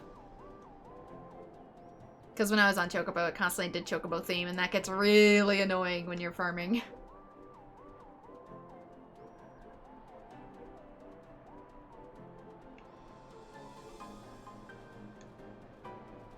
Because on the Chocobo, off the Chocobo, on the Chocobo, off the Chocobo. Especially since when I am farming materials for my crafting, I tend to be watching like a podcast or something in the background. So I prefer to have it just be the chill overworld music as opposed to constantly switching between them. There we go. Mapping of the realm, Sea of Clouds.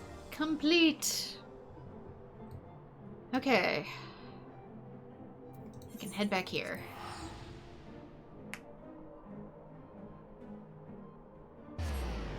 Got a little extra experience for it.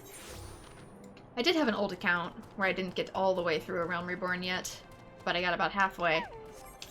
On that one I think I had a wolf like this, but it had more purple bluish flames. I would like to get that back, but since it was part of the Moogle Tomestones, I doubt I ever will.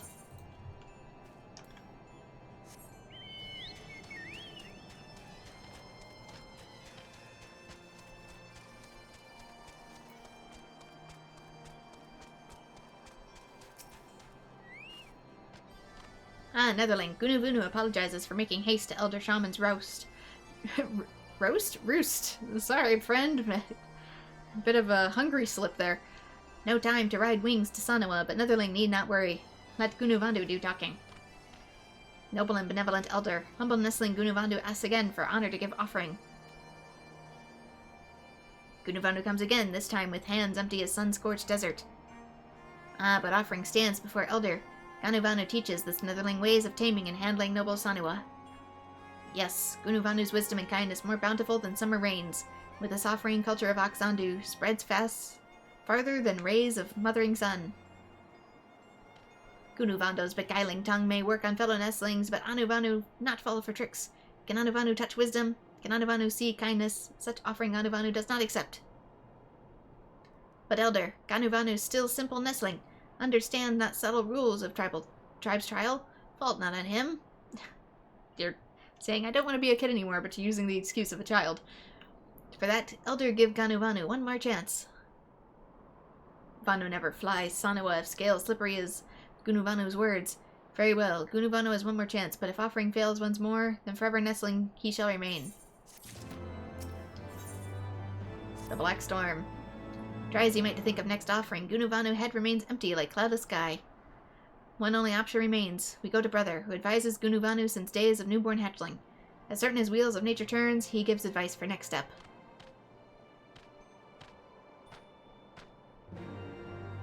They're the extreme mount rewards for Stormblood. Ah! Like I said, I was getting mine through the Moogle Tomestones. So mostly doing that final dungeon over and over and over again of A Realm Reborn. Or usually whichever one it was. For some of the previous tomestones, tended to be the final dungeon a lot. Zephyr winds bring Netherlings back to Gunuvanu. Brother tells Gunuvandu of help he receives. Our family is indebted to you. However, it seems Netherling's deeds cast a long shadow over brothers. He can only boast that he sneaks into Elder Shaman's hut. Perhaps silence is his gift. Gunuvanu moves calmly as midnight moon. Even Vile can stir not at his passing. Gunuvanu even eats brother's food when his eyes are turned. Gunuvanu steals from brother too? Well, Vanu not choose family. But perhaps this skill can prove valuable to tribe. Ah, Gunuvanu knows. Black one who lived to the east have many treasures which glitter like stars in midnight sky. If Gunuvanu steals one and offers it to Elder Shaman, passage is assured. Brother speaks of Netherlings which attack village with ferocity rivaling Vundu. Maybe his skill is to just be like a ninja, a bird ninja. Elder Shaman calls him Garloon, just instead of Garlean, Garloon. To sneak past Netherlings much more difficult than to sneak into his hut.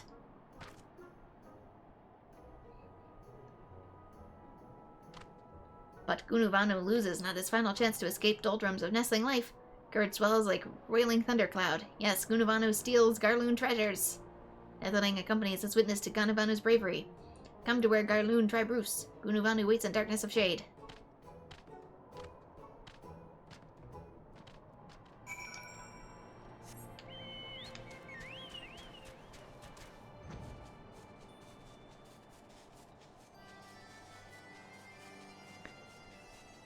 ARR has the horse, Heavensward has birds, Stormblood has wolves. Don't remember what the rest is at the top of your head. I do have a unicorn from the healer tribe, which is... Hang on. It's in here somewhere. Companions. Was it under companions? Yeah, there we go. We have regular chocobo, black chocobo, laurel gubu, Petey, which is from an event. We have the unicorn mount, which is from completing healer, or white mage, cavalry drake, Alpst, rising phoenix, bomb planquin, magitech armor, mana cutter, Gabriel Alpha, which I think is also from the Moogle Tomestones, but I knew it was probably going to play a bigger role in a future patch. The Lanner, which I'm guessing these are the birds in question. I have that one on Ninja. The Auspicious Kamui, and of course Torgal, which is from Final Fantasy XIV. You have a unicorn? Yep. One second. Let's switch to white mage. There we go. We has unicorn.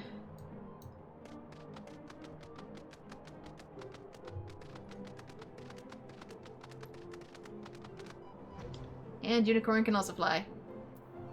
So if you want to ride on the winds with the unicorn, there you go.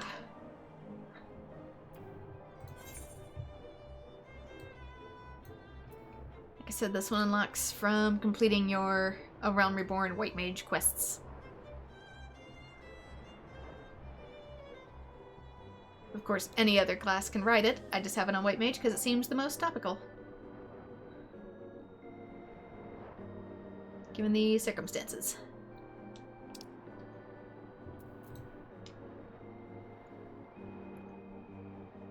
Okay. Where is he meeting me now? What has this dude gotten himself into? I'm guessing it's a level 57 area.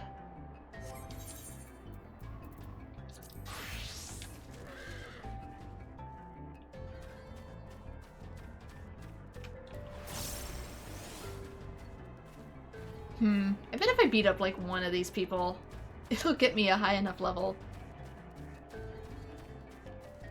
to take on quests as monk going forward.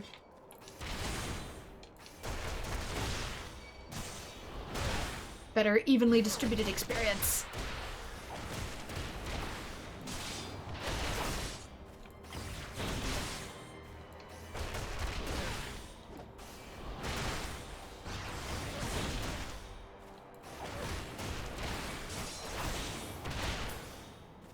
Is it enough? No. I forget that these don't give as much experience. Dang it. Netherling comes to gaze on Vanu's courage. Garloon's within sight, but many more Vanu imagines. But Vanu not run. Look, treasure shine like fallen stars. But Garloon stand in way. Netherling, distract them as with Elder Shaman, this time with Dance of Wrath. Create chaos amongst Garloons and hide Vanu's approach. Vanu waits here in calm storm of fear welling in heart. Go like monsoon winds. Sir! Please! Now it wants me to actually slay Imperial soldiers. Nice. Got a little ahead of myself there. Dang it, this one's a mage. Ah, double dang it.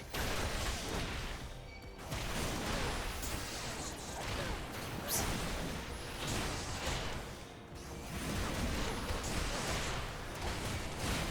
Okay, this could be bad.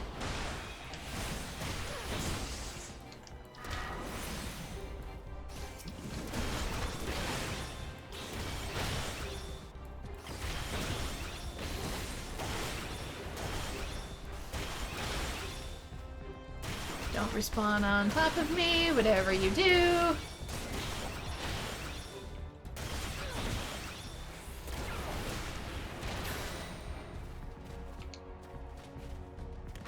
Ooh.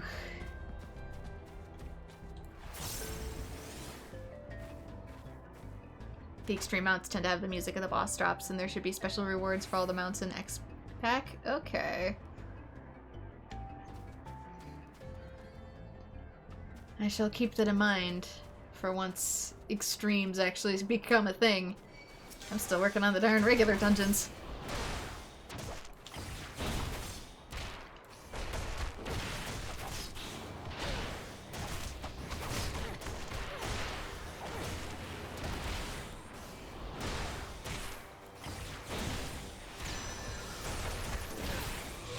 This dude better be sneaking like he's supposed to be.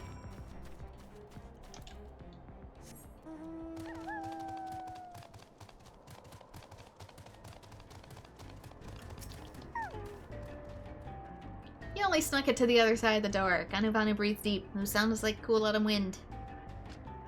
Netherling fells Garloons, but too quick. Ganuvanu needs more time to snatch Garloon treasure. Silent movement requires finesse and time. Netherling strikes down more Garloons. Provides fog of chaos to hide Ganuvanu's approach. Doggone it, you. Get your fluffy butt on this battlefield.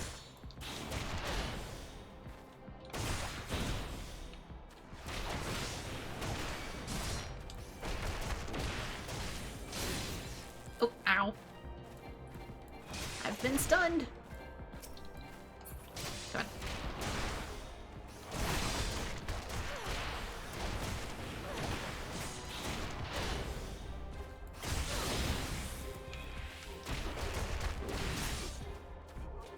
Okay, that one kicks butts. What do I mean when Steam becomes a thing? What do you mean? Extremes. Oh, nice. When extremes. Extremes are dungeons. It's basically like how hard a dungeon is. So we have like normal dungeons, we have hard dungeons, and we have extreme dungeons. And I think eventually even harder difficulties than that. But it's basically just how hard a level's going to be.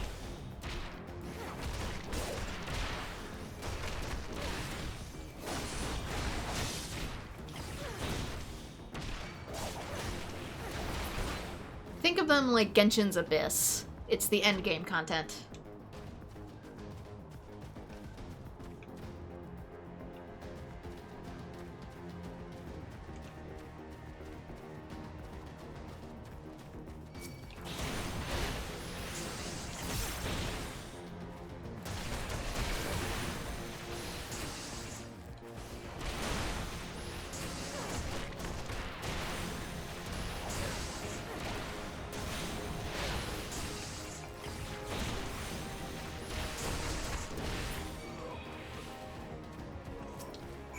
This one has decided to pick a fight.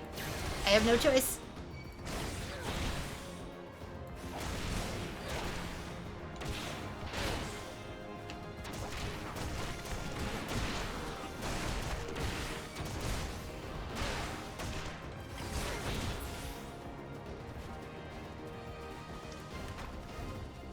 Are you ready now?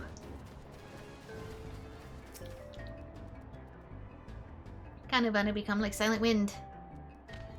Ah, Netherling fells Garloon's troops. All ready? Ganuvanu not ready. Must wait for a perfect moment. Once more, Netherling, show Garloons no mercy and give Ganuvanu time to sneak. This better be the last time.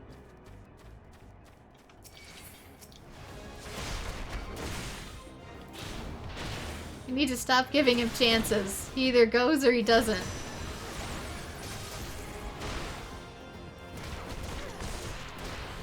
At this pace, there's not going to be any Garleans left.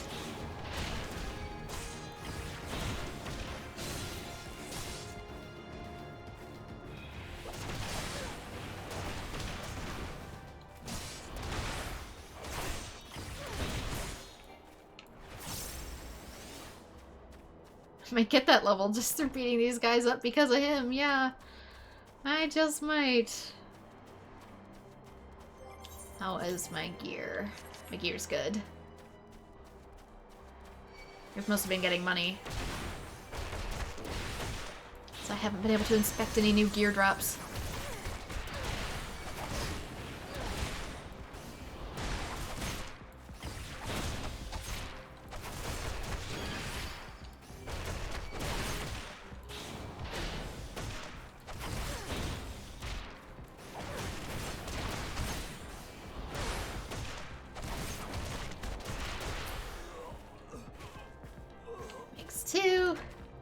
Any other stragglers? Yeah, unfortunately with Monk, I can't just like throw a pebble or something to get people's attention. Monk is fun to watch, probably because of all the flashy animations. It's not just the same sword swing over and over again. You get to do flips, and kick people in the face, and break dance.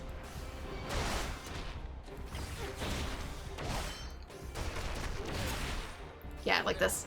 Break dance!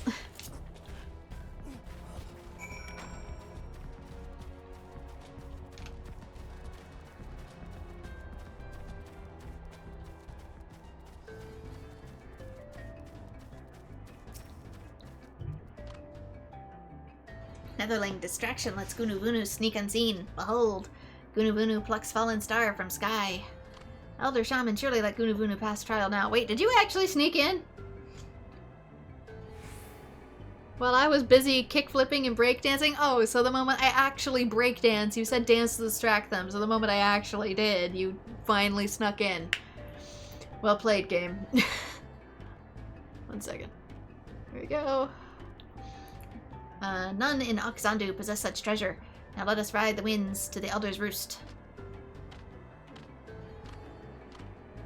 So am I driving for you to ride these winds? How did you get here if you can't ride a beast?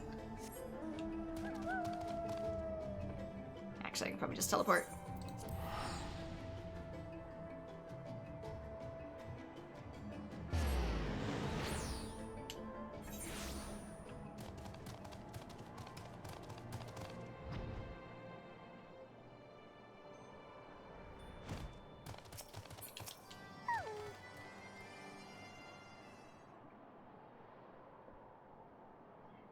Anuvanu approaches with flustered breath and disheveled feathers, but from dangerous journey or long nap, Anuvanu knows not.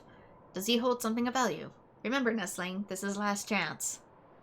Noble and benevolent elder, Ganuvanu brings offer like no other. Behold. I'm like 1,000 experience off a level. I just need to kill like one thing. You took one of their hand creatures. Can I steal one of those fans off of the palm for my GPU, though? Can I, like, rip these out and keep these? I think they'd make great cooling fans in my PC. Offering surprises Elder Shaman, yes? Gunuvanu sneaks into Garlean camp unseen and unheard and brings Zundu their greatest treasure. Oh, such material does not exist in Zundu. More sturdy and solid than totem pole with strongest magic wards. Zundu legend tells of enormous flying beast which covers land in midnight shade. This must be its feather. Kinda, if you're referring to a warship. For bringing such precious offering, Gunuvanu completes rite of passage. Gunuvanu deserves title which befits his deeds. For as long as rising moon follows setting sun, Gunuvanu shall be known as the bringer of shade. At last, passage is complete.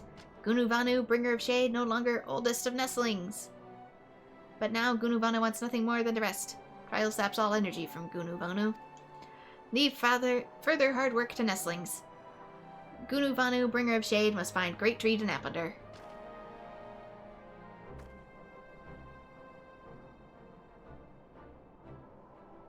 Even though no longer nestling, Gunuvanu still shies from work.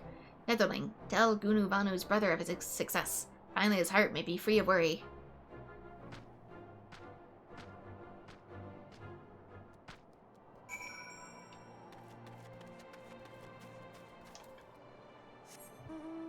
Did I have fun on Kingdom Hearts 1 when I played it again and finished it?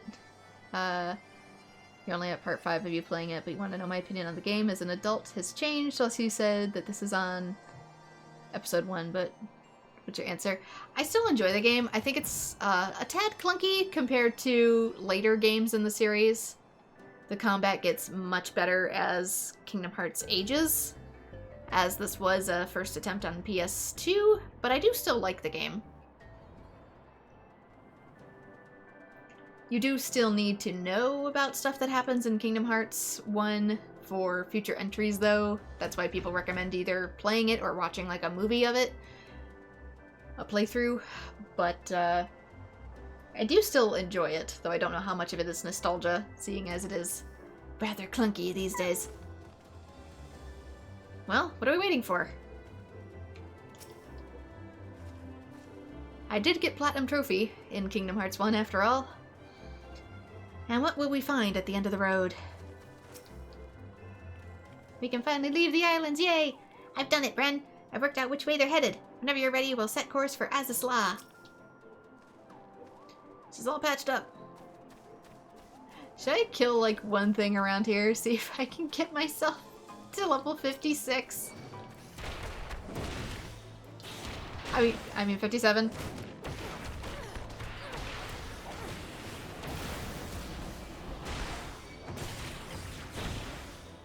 Yeah, you can feel the jank. It's still very playable, but there is that PS2 era jank that's left. Kingdom Hearts 2, by comparison, is so much smoother to play. Provided it's not the PS3 version, which I did in my playthrough, and the issue with the PS3 version specifically is that it drops frames. And that's not so bad if you're, like, just playing, but the problem being when it drops frames, it also drops hit frames, which, for certain enemies or bosses means that your hits won't land, even if you very clearly connect with the boss numerous times. And for certain challenges or the final boss, it completely screws you over multiple times. So play either the PS2 version or any of the other HD versions, but do not play the PS3 version like I did. Those drop frames hurt, and they made it impossible to complete the game enough to get Platinum Trophy. Because I cannot juggle those mushrooms. They literally slip through my hands.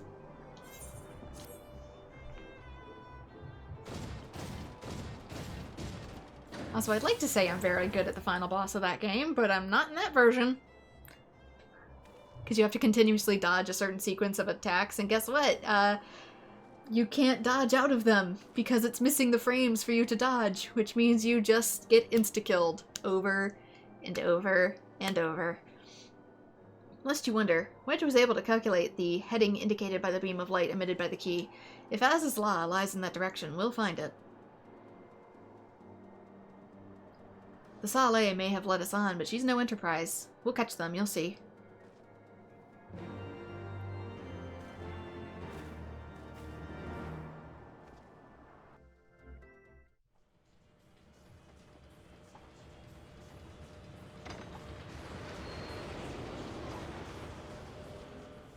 So if I'm to 100% Kingdom Hearts 2, I'd have to do it on a different playthrough. A different version. I did not think that I would ever have occasion to pilot a suit of Magitech armor again. Least of all under these circumstances. You're Carlian, aren't you, underneath that crown?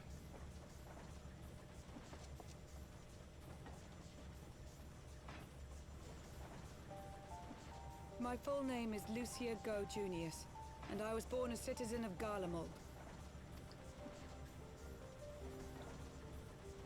Yeah, you're not the only one in this ship. That explains it.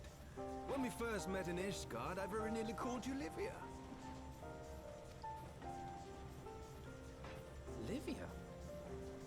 Livia Sasjunius? The tribunus who served under Gaius van Baelsar? Aye, she was my sister, though we spent little time together. After our parents were killed in an uprising, we were sent to live in different households, setting us on separate paths. Livia felt at home on the battlefield and chose to become a soldier, while I underwent training to become a spy. You aren't still one, are you? Then, Ishgard was... My mission. It was believed that Allagan relics of great worth were stored in the vault, and I was sent to investigate. Though I was given little information at the time, I now suspect I was searching for the key we but recently lost. And then I met Sir Emmerich.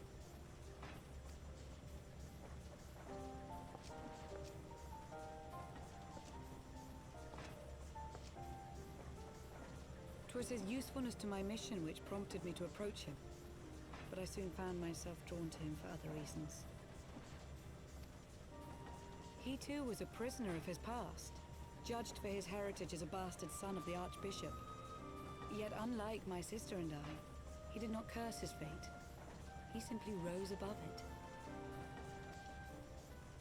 In time, I came to realize that I had found a man worth following, and a new home besides. And when I subsequently confessed all to Sir Emmerich, he was good enough to accept me into his service. I do not question your loyalty to Sir Emmerich. It is your loyalty to your sister which concerns me. Spies to lovers, a tale as old as time. Oh, so they are a thing. I have long been of the opinion that those who dwell in the past risk losing sight of their future. I couldn't tell if they were just really, really loyal companions or if they were, like, lovers. My sister fought for her convictions and for those she held dear. So do I. So must we all.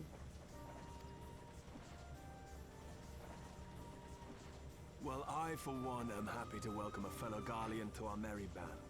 Especially one who can make Magitech armor sing.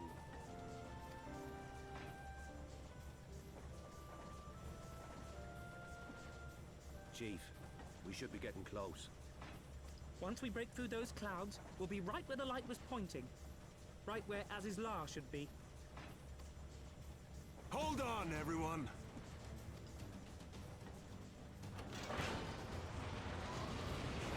Going up to the new islands.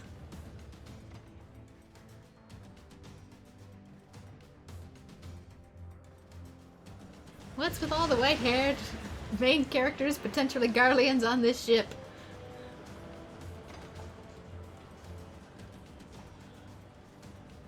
Oh yeah, that's super elegant. I think that's it!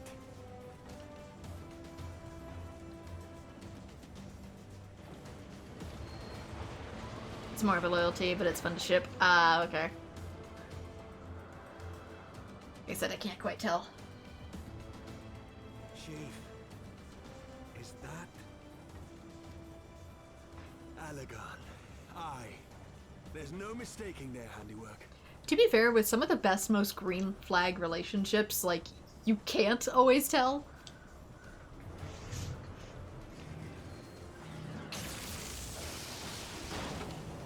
What was that?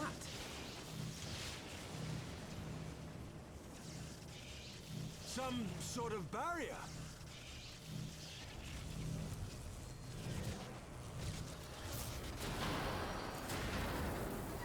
She won't hold, Chief! She's breaking up! I've lost the auxiliary propeller! Sid, it's no use! We must return to Ishgard and find another way! Maybe the first barrier we had to take down. God damn it all! Why do the Allagans always have to make everything so bloody complicated? Trust me, I asked that with every relic weapon.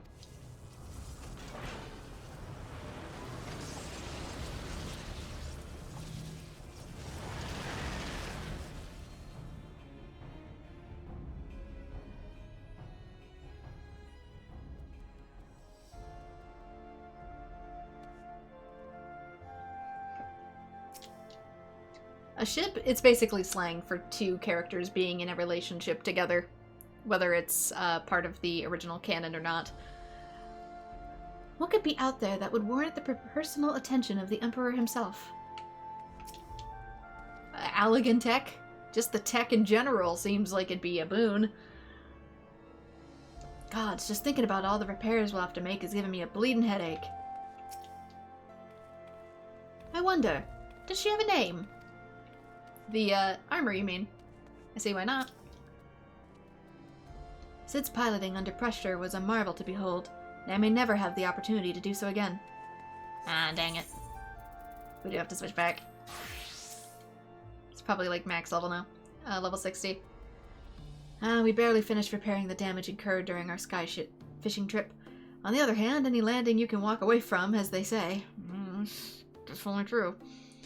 I can only presume the Soleil passed through the barrier unscathed. It would certainly explain why the Vadu called it a key.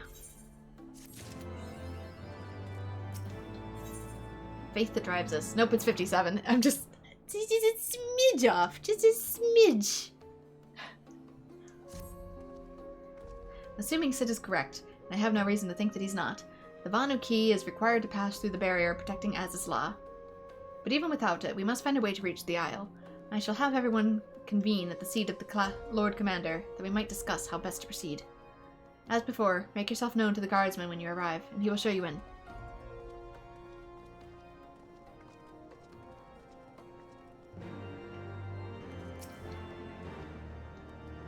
Okay, you guys didn't say the same thing. Let's see if I can maybe sell some of this stuff too. Get some inventory space. What are some of you? I'm a soldier in the service of Arvail de Halienter. If you seek my master, he's presently at the firmament for new undertaking. However, he should be pleased to assist you with any lockboxes you may possess. Lockboxes. As well as trade with you for your Sky Pirate spoils. I do see people with the name tag that says Sky Pirate. Owing to recent developments, these items are not as common as they once were, but should you chance to acquire them, please feel free to come to me. Maybe I can't sell here, maybe it's very specialized. I can always go down to the marketplace.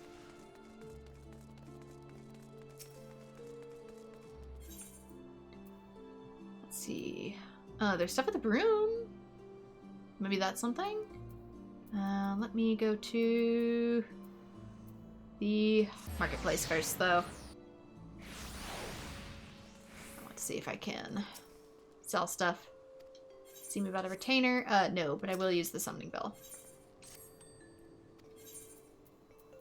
Do I have any items that are duplicates? No, I don't.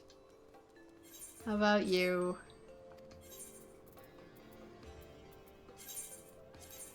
Yes!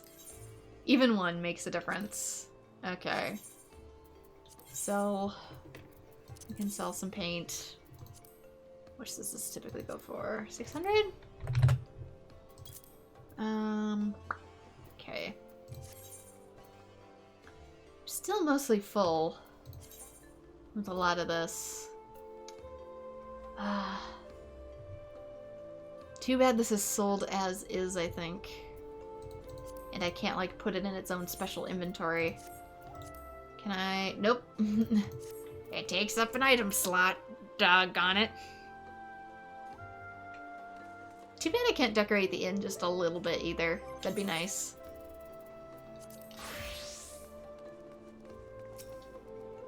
Okay, let's go down to the broom.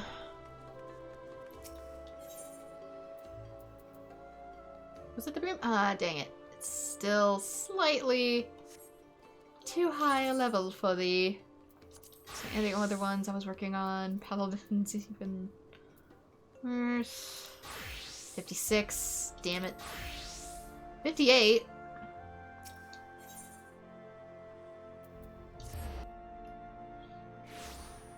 Chocobo saddlebag, that is true.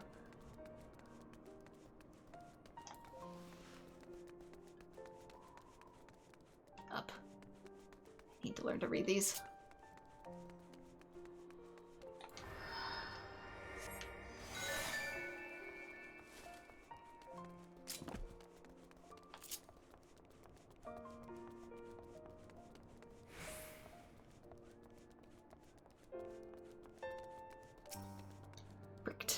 Thank you, friend. Though her life was filled with hardships, perhaps now she will find peace in the hereafter. But no child should have to pay such a price to know peace, and I believe that there will come a day when the dawn rises on Ishgard free of war. Okay, get more stones. Fill up more inventory. You can put it on a hotbar if you forget the key bindings. Okay, that's good. I figured with that, though, I'd use it more for field stuff.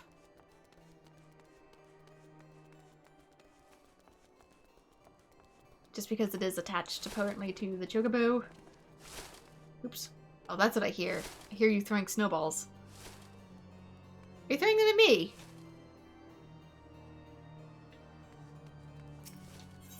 I've been snowballed.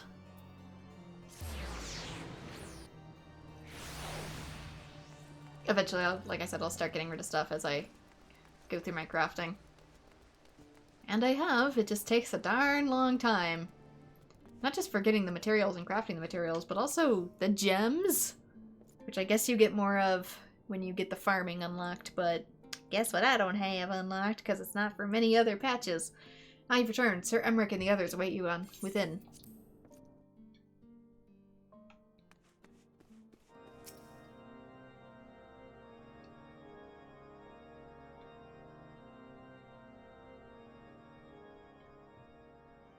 In summary, the Isle owes its lofty position to the industry of the Allegans. And we can be all but certain that the Archbishop and his cronies are enjoying the view from its top. I see. If we are to join them, we will first need to pass through the Isle's etheric barrier, which is, alas, more powerful than most. Powerful enough to make a mess of a perfectly good airship at any rate. As far as I can gather, the barrier mechanism draws ether from the surrounding environment and polarizes its elemental aspect to produce what is, in effect, a wall of lightning. It seems plain that without the Vanu's key, any attempt to reach the Isle will end in failure. Alas, the key was careless enough to leave without us, and I don't think the Vanu keep a spare. Master Garland, based on your experience, is there no other way that we might breach the barrier?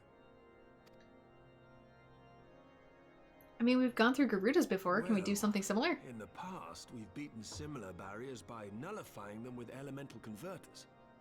But the one we're up against this time dwarfs aught we've encountered before. The Enterprise simply isn't large enough to bear the requisite amount of crystals.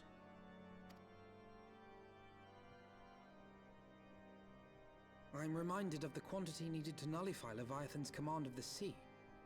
A veritable mountain of crystals that could only be borne by lashing two galleons together to form a twin vessel, scarcely able to propel itself, much less fly. That said, we're not without options. If it isn't feasible to nullify the barrier, we might try piercing it. How? We create a ram of condensed ether and mount it on my ship. There's just one problem. I don't have the faintest idea how to build one. It's going to take a true authority in the field, I reckon. Said I'm currently going through another game in which your ramming through these barriers doesn't always end well for the ship. Would that the Archons were still with us. But yesterday evening, I chanced to find Mistress Tataru in unusually high spirits. Assuming I understood her excited ramblings correctly, she has acquired a clue, pointing to the whereabouts of one such individual. An Archon? Truly? Ha! Fortune favors the righteous, eh? Well then, let's not waste any time. While you go and look for our missing friend, I'll work on modifying the Enterprise. Her hull will need reinforcing to bear the punishment, not to mention a mount for the ram. Just you wait, my pretty. By the time I'm finished, you'll be an airship reborn. It's not going to take as long as those quests, is it? Because my relic reborn took a while, Sid. Don't underestimate those.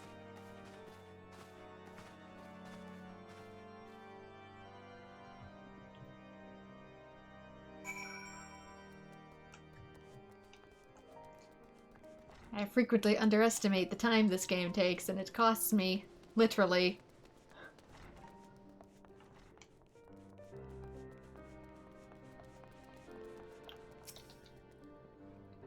She may not spend her days slaying primals, but Tataru is no less of a scion than you or me, full oft at her knack for acquiring information proven vital to our endeavors.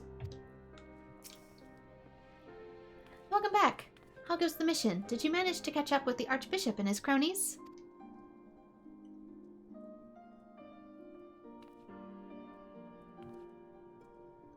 So you finally arrived at Azazla. only to find your way barred by some sort of barrier. Typical. But it's not all bad news. I've made progress in the search for our friends. Don't worry, we'll get to Azazla yet. When you fled the Victory Feast, you used the ancient watercourse beneath the city, right? Well, shortly after things went back to normal in Ul'dah, I asked Marshal Tarupin to have the tunnels searched. A logical place to look. It was there that you lost contact with Minfilia, Thancred, and Yshlata, was it not? Y'shtola, excuse me. Dare I ask what the Marshal found? I don't actually know.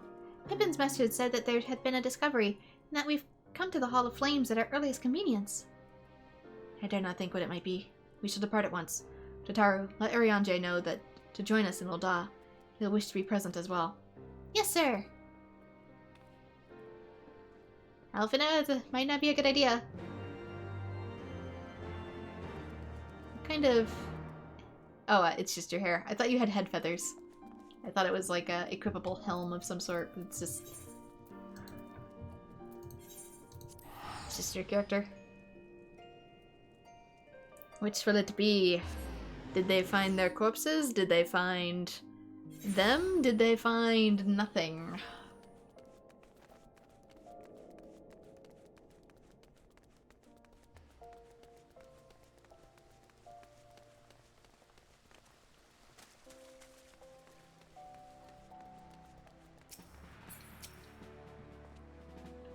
As thou art returned to us, wherefore might our comrades not be the same? Never shall I concede them lost till I have seen proof of their passing.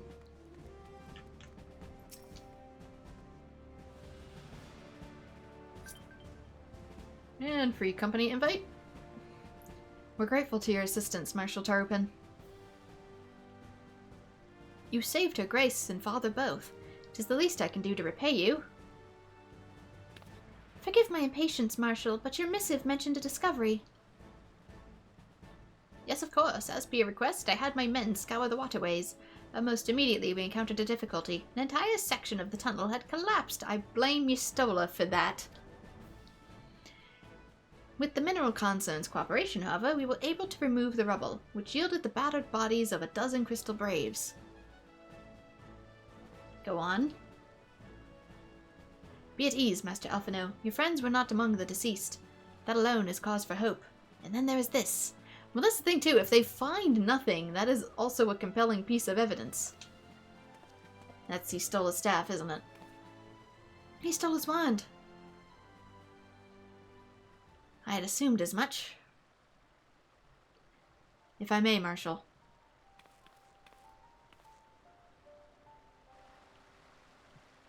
Can we use it to try and find her? Can we resonate with her? After all, before we resonated with a piece of equipment so hard we brought someone back from the flippin' dead! 'Tis as I did surmise, judging by the etheric imprint that lingereth yet upon this wand, it hath assuredly been employed in the casting of a most uncommon magic. What kind of uncommon magic? Namely... the very first that man did conceive to traverse great distances, and the ancient precursor to all methods of travel that utilize the Lifestream, flow. The spell entaileth the reduction of the corporeal form into its constituent aether, that the caster might enter the Lifestream and ride its currents thereby. Unlike the teleportation magics of modern times, it requireth not a lengthy incantation. That Y'shtola should choose to employ such a spell bespeaketh the need for haste. Okay, but can you come out the other side unscathed? All of which would suggest she managed to escape. Where'd she teleport to? And did she make it out? Otherwise, I feel like that magic would be too useful to not be employed elsewhere. The fact that she did it without a crystal makes me wonder if she could be trapped in the Lifestream, which is death. Would that, were it so simple, know that the scholars of Sharlayan forbade the use of this spell, and with good reason. The caster hath but limited control over his course. For every mage who came safe unto his destination, another would be set adrift in the Lifestream, never to emerge. What? No! No, you can't mean... Be not downcast, my friends, for there is yet hope. 'Tis like that Y'shtola's passage has less traces in the Lifestream. Could we but follow these from the point at which the magic was invoked, we may yet find her. She in the ley lines! Tisilda, excavation site then. Our thanks for your aid, Marshal. Do not mention it. I shall pray for Lady Y'shtola's safe return. And what about everybody else? I know she cast it for her and Thancred, but what about everyone else? Yep, sometimes nothing is just as big a piece of evidence as something. Would that I could be of more assistance, but our nation's resources are stretched thin. Be that as it may, do not hesitate to contact me if there is aught I can do. Your resources stretched thin, not so much. Willing participants, maybe. Okay, where are we going? We are going... out here. Oop, there's a concert going on. Almost walked right through it because I wasn't paying attention. People playing music.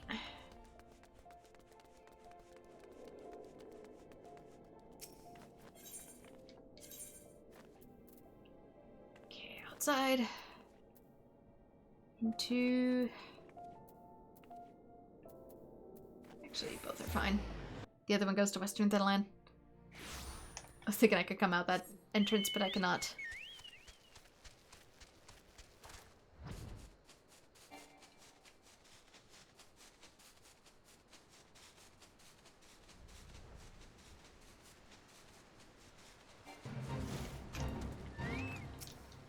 Oops, didn't mean near yonder.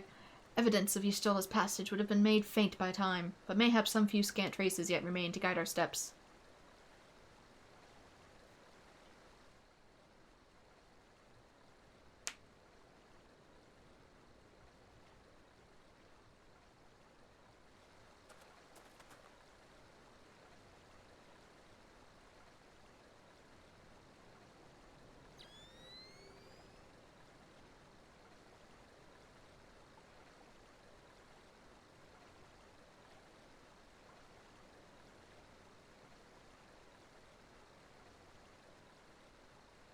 Be more likely we find something in the tunnels, but I doubt they would want to render that for us to actually go into, just for this.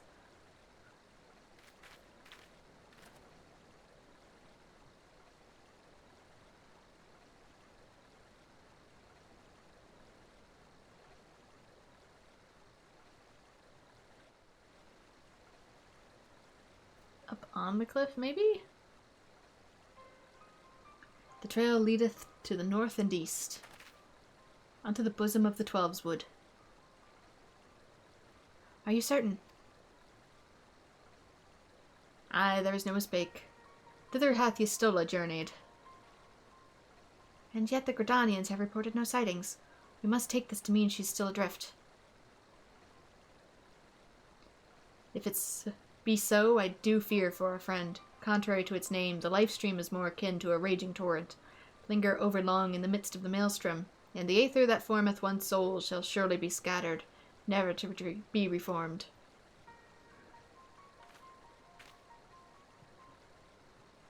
We have no time to waste.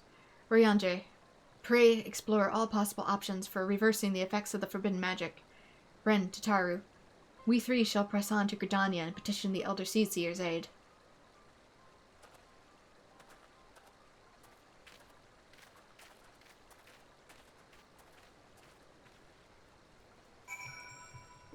Okay, no Fika's altar. Back to Gridania. Whee!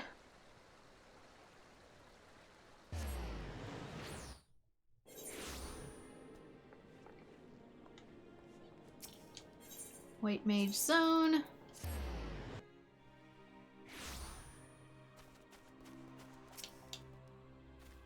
Hold on, Y'shtola, we're coming for you. She'd been in there so long, though. It said that the elementals perceive the Lifestream. If, as we suspect, Y'shtola is still adrift in its mists, they may be able to find her. But if we are to appeal to them for assistance, we must needs to go through their chosen, the Podgel. It's imperative, therefore, we speak to Kanasena without delay.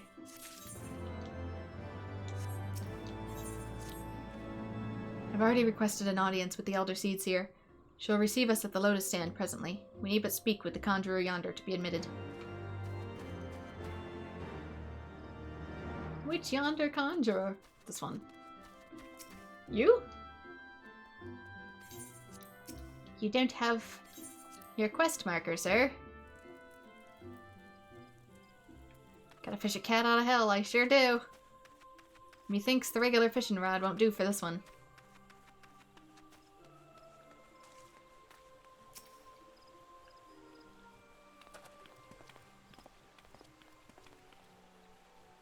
Be welcome, my friends, and speak freely. I gather your suit well to admit no delay. Well, not, my lady. Please forgive the abrupt nature of our request, but it is a matter of life and death.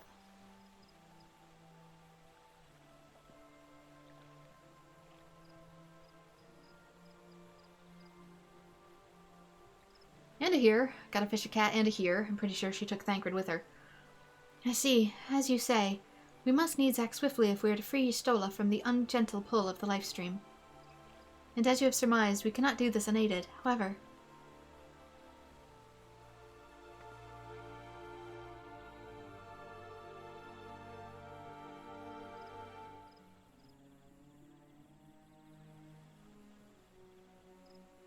In requesting the Elemental's assistance to find Y'shtola, you must needs be aware of one difficulty. A difficulty born of the fundamental difference between man and Elemental. That being? In perceiving the world around him, man relies upon senses such as sight and sound. For the sake of convenience, he gives names to such things as are near or dear to him. Being formed of pure ether, however, such concepts are foreign to the Elementals. Instead, they perceive by observing the ebb and flow of the energies of life. So profound a division cannot be bridged with simple discourse. The Elementals' voices stir not the air, and thus reach not our ears, while our words are but wind to them. Though we seers can commune with them through feelings, naught that we can impart will serve to aid them in identifying Y'shtola. Nay, they must needs be presented with ether which is akin to hers. If you could but find a family member. She has a sister here in Gridania. Oh! I know just the person! But what about Thancred? Who he got? Y'shtola has a sister who came to live in Gridania. She told me about her once. That is most fortunate indeed. Pray, seek this sister out then, and bring her to Evershade. There, we shall petition the Great One's aid in finding your lost companion.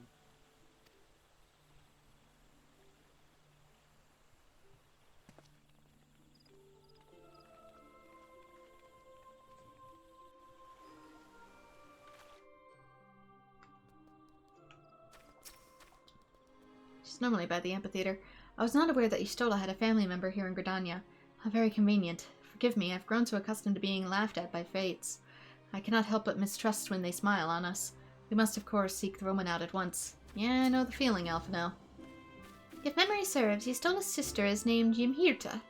Oh, you know her, do you? Yeah, she taught me to be a summoner. Well then, that ought to make things easier.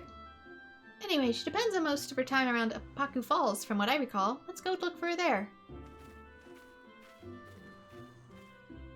That should be north of the amphitheater. Yep. Oops. I've gone the wrong direction.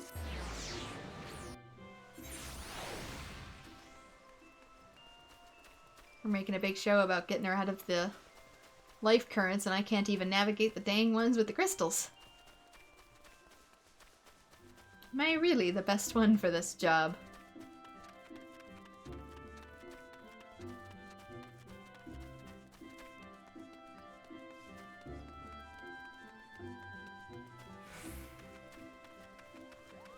Kupo, you have new quest for me, Kupo? Didn't notice this. What's this? You able to see me? I'm amazing, Kupo. That we should meet can surely be no coincidence. And to mark this fateful occasion, I shall make you a gift on a magical potion, Fantasia! It's called, and legend holds that allows you to alter your appearance. May it serve you well, Kupo. What? What? Huh?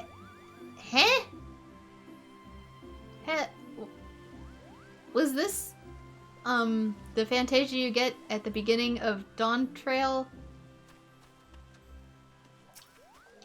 The freebie one?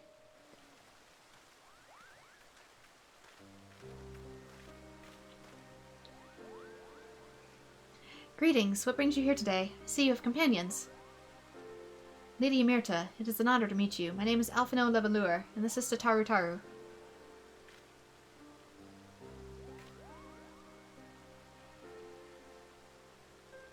Hey Teach, we're trying to save your sister. Can you help? So you're my sister's comrades in the science of the Seventh Dawn. When I heard that your people were being pursued, I desperately sought to reach Stolta. It's so interesting without the Y. Stola, but all mine efforts were of no avail. Now I know why. Forbidden spell of all things. That should be so reckless. What's done is done. I thank you for bringing word to me. Needless to say, I should be glad to help. What was that rumbling sound while you were reading, if it's not rude to ask? It might be my stomach. I'm getting hungry. Though we were born of different mothers, our veins course with the same father's blood. I hope that this will be enough for the elementals. Come, let us make for the Evershade at once.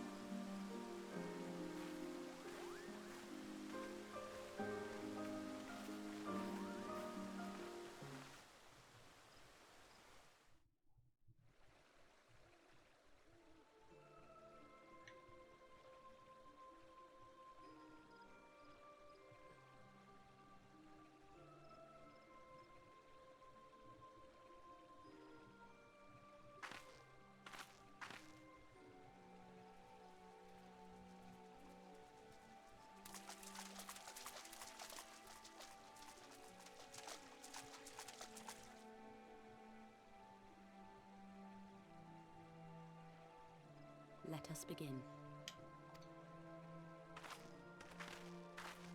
Raya O, Arun, if you would.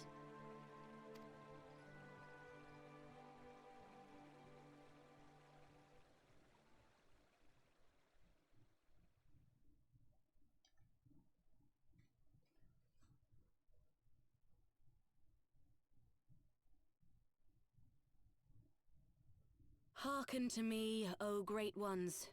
Pray give yourselves to the Lifestream, a drifting soul to find.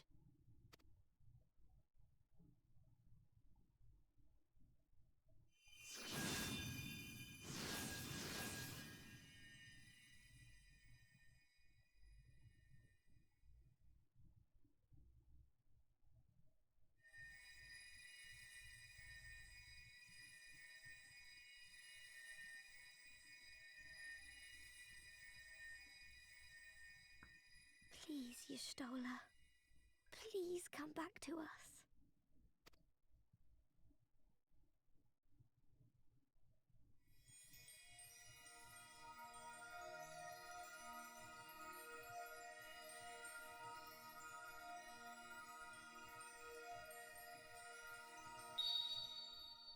There. Now!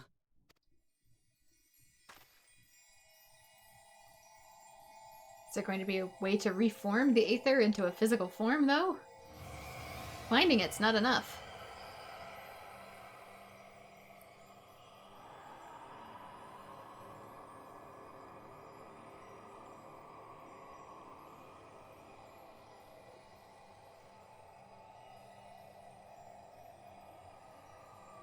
I also take it by the bare feet that the Lifestream kind of lost our clothes. Good excuse for an outfit change.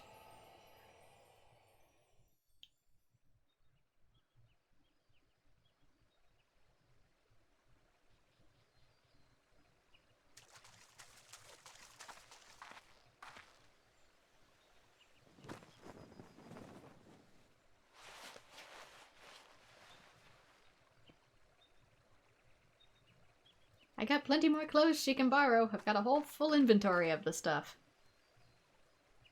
That and I can weave on the spot. Is she breathing?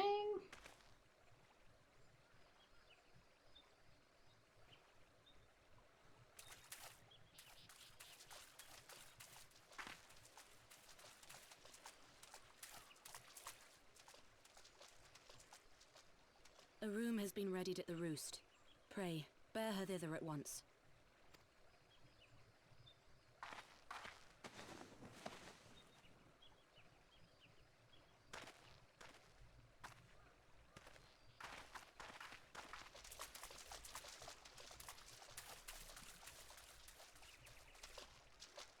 Can't entirely tell if she's alive.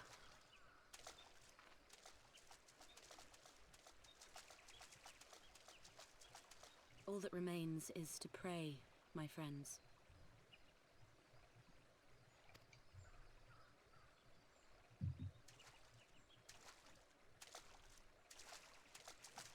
Cat in a sack indeed.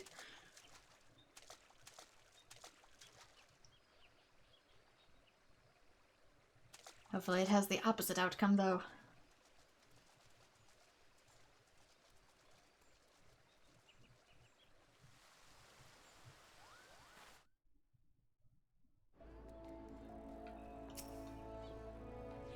Let us pray that Y'shtola awakens. Oh, Y'shtola.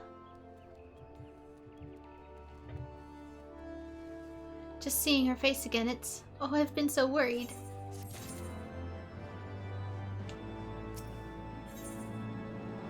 Okay, it looks like she's up. Y'shtola is resting within the inn room. Though she's still unconscious, the signs are positive. The conjurers say she's in sound health and should awaken before long. Isn't that wonderful? Now, while we wait for Y'shtola to wake up, I thought I'd take the opportunity to finish my little surprise for her. It's something I've been working on for a while now, in the hope that she'd one day return to us. It wants for a couple more items before it's ready. I've already placed orders for the items. Could I ask you to retrieve them for me? One is the Leatherworks Guild and the other's with the Conjurers Guild. Speak with Master Geva and Brother Isumiyan and they ought to take care of you. I'm guessing it's a new outfit and a new staff, maybe? All things considered?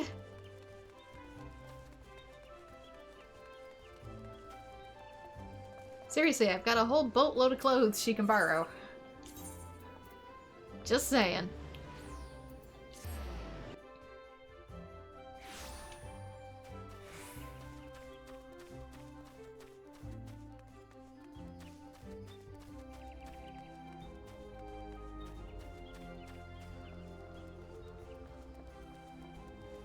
Most conjurers eventually move to two-handed staffs as well.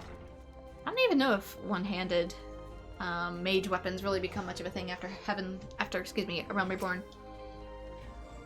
Well, if it isn't Bren. Looking for some hives to tan, perhaps? Here to retrieve an order for Miss Tataru, you say?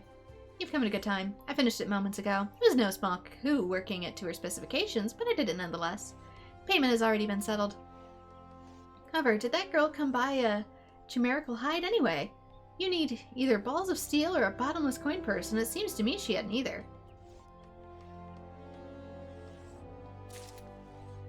Tataru, have you been going through my stores?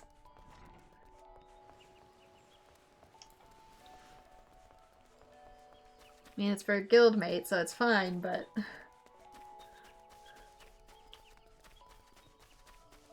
Yeah, one-handed ones. I haven't really seen much of anything one-handed for either black or white mages in Heavensward so far. I've only seen two-handed stuff.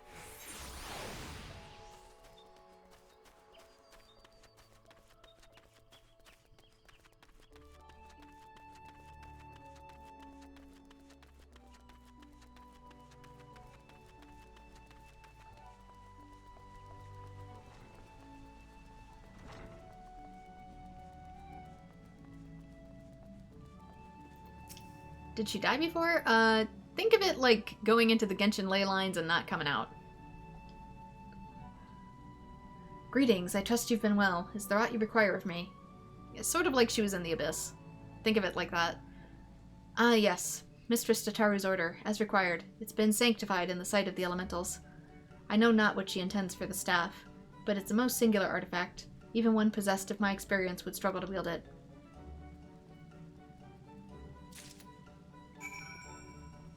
Think of it like teleporting in Genshin, but you just get stuck in the abyss on accident. That's basically what happened to her.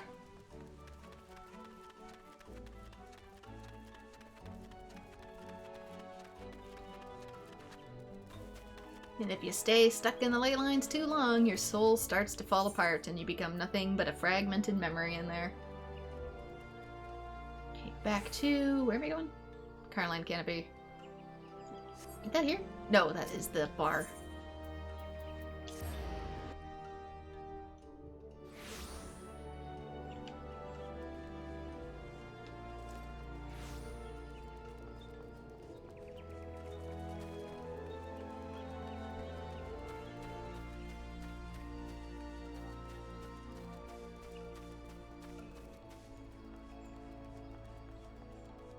Yeah, the Abyss's ley lines and the Lifestream in Final Fantasy are basically the same thing. The Seed Seers are gracious souls. It gives me heart to know that there are allies. Oh, you're back. You have the items, I hope?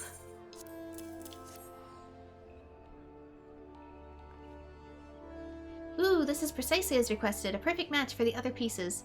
Truly, Geva is a master among masters. And the staff completes the surprise. Thank you so much.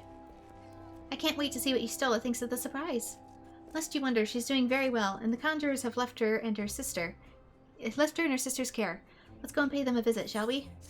Which means she's awake, maybe?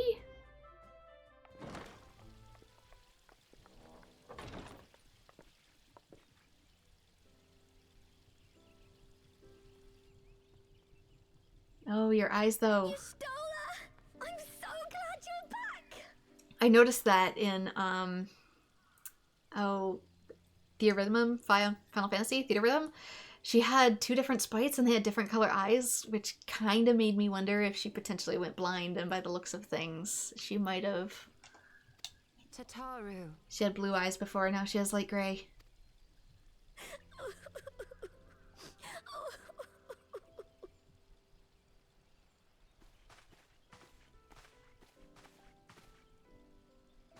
You are safe. Thank the 12.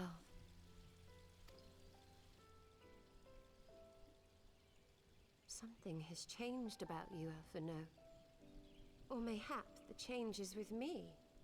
I seem to sense the ether around me more keenly than before. I am pleased to see you well again. Do you feel strong enough to talk?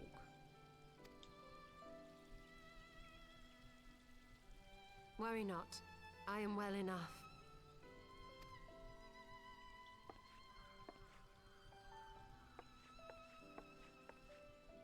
Enough. Describe enough. Tell us then, what befell you after you fled the feast? We were told that there had been a tunnel collapse. That was my doing. I brought the tunnel down that you and Minfidia might escape. At the last moment, I invoked a teleportation magic, in hopes of spiriting Thancred away at least. Needless to say, it did not go quite as planned, and I found myself adrift in the Lifestream. The others? Where are they? Did they not escape? They remain unaccounted for.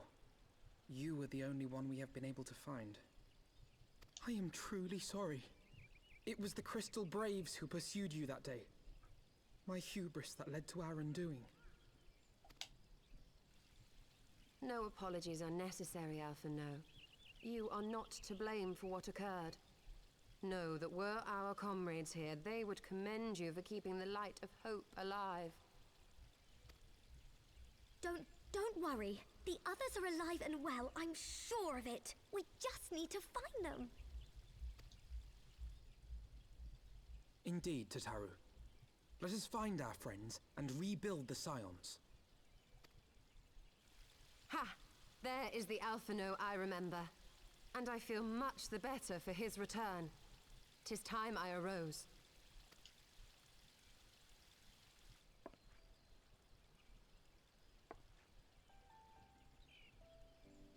That reminds me.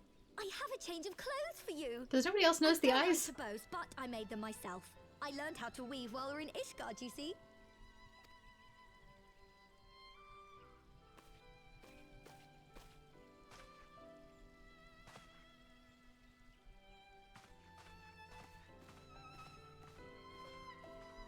Everybody out while we change.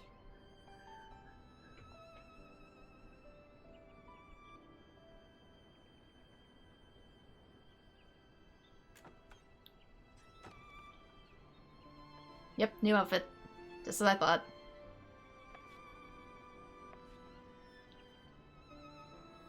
Yeah, she's not following us with their line of sight. She's looking ahead, she's not looking towards us.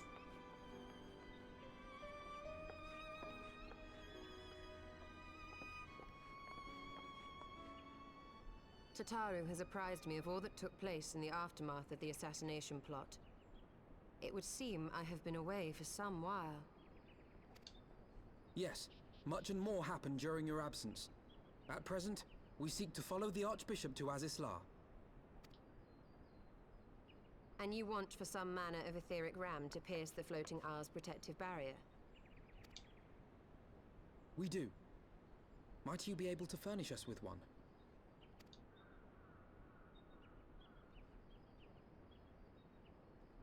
A means to prise open a hole in an Allagan barrier. And one large enough to admit an airship, no less. Nay, I lack the knowledge to devise such a weapon.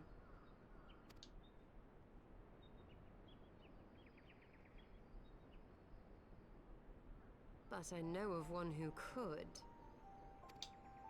That works just as good then. A leading figure in the field of etheric research, and one of the finest scholars ever to grace Sharlayan. Matoya, my former master. Oh, I've heard that name before. Final Fantasy I reference. Hey, she's blind too.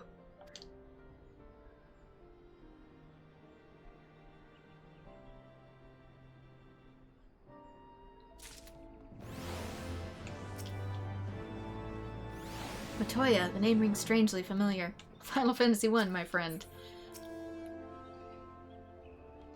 Yustola looks absolutely smashing in her new outfit, don't you think? It's a bit complicated, they do explain it. Maybe she's not like blind, but I do think something's up. Is it actually the same person? Seems to be. So she is blind, but she can see because she can see the Aether, so she isn't fully blind, more like semi-blind. It's complicated. Okay, so she sees like the elementals see.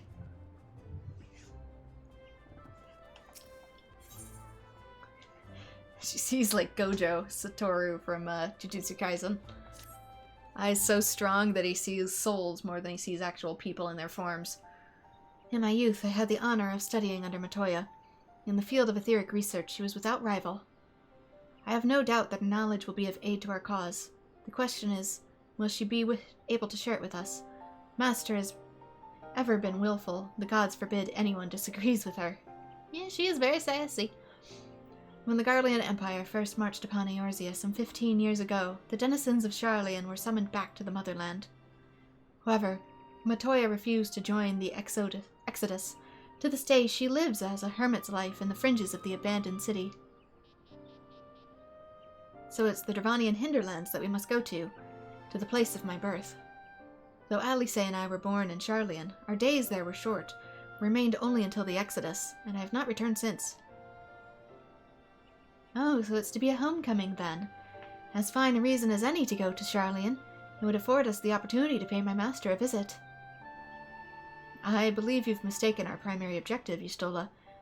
At any rate, the journey will take us through largely unknown territory. Let us first return to Ishgard and make our preparations. Okay, potentially new zone.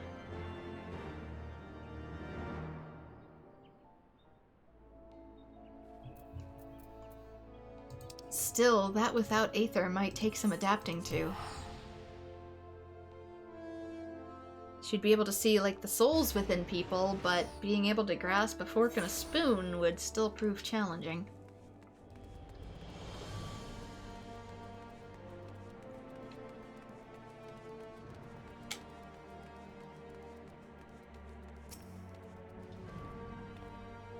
We managed to find Y'shtola. Given time, I'm sure we'll be reunited with the others as well.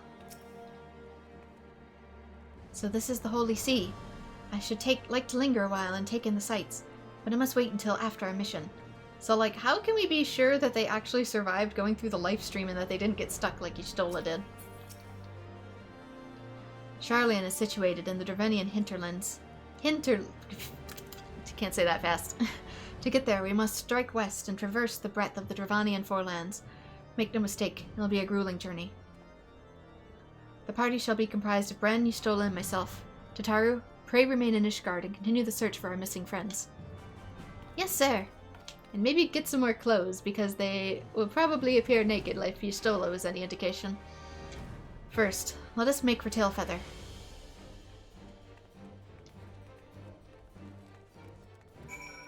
Okay, at Tailfeather, which is actually over in Dravania.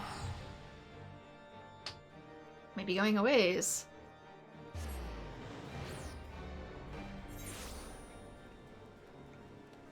Oh no, there's no more new quests! They must have come with us returning here.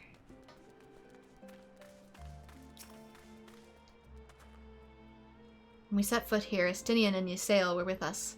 Though it was not all that long ago, I find myself strangely taken by nostalgia. A long soak in the Lifestream followed by a long journey. I would not recommend it to anyone. But rest assured, my strength is returning to me. I shall be back to my former self ere long.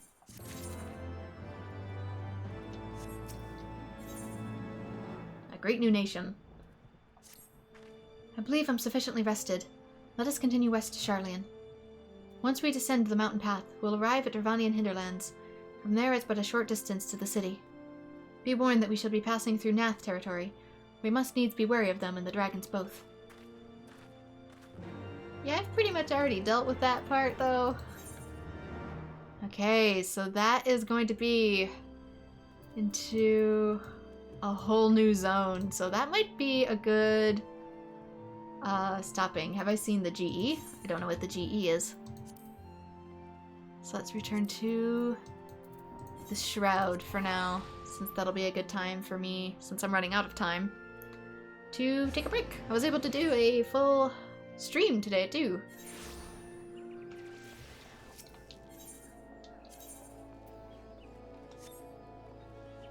Especially since Sharlayan's gonna be like its own whole big zone.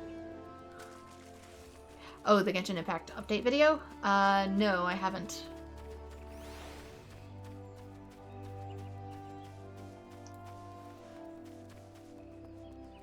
Since I'm still super behind. I am catching up though, bit by bit. I know eventually there should be a lantern right soon, because they do it every New Year's.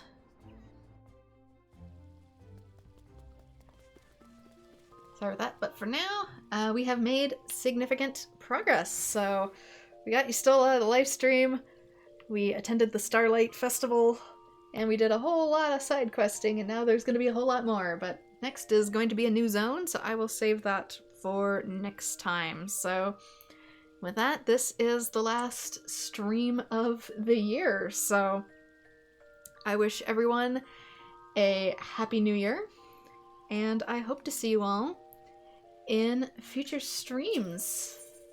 Bye-bye!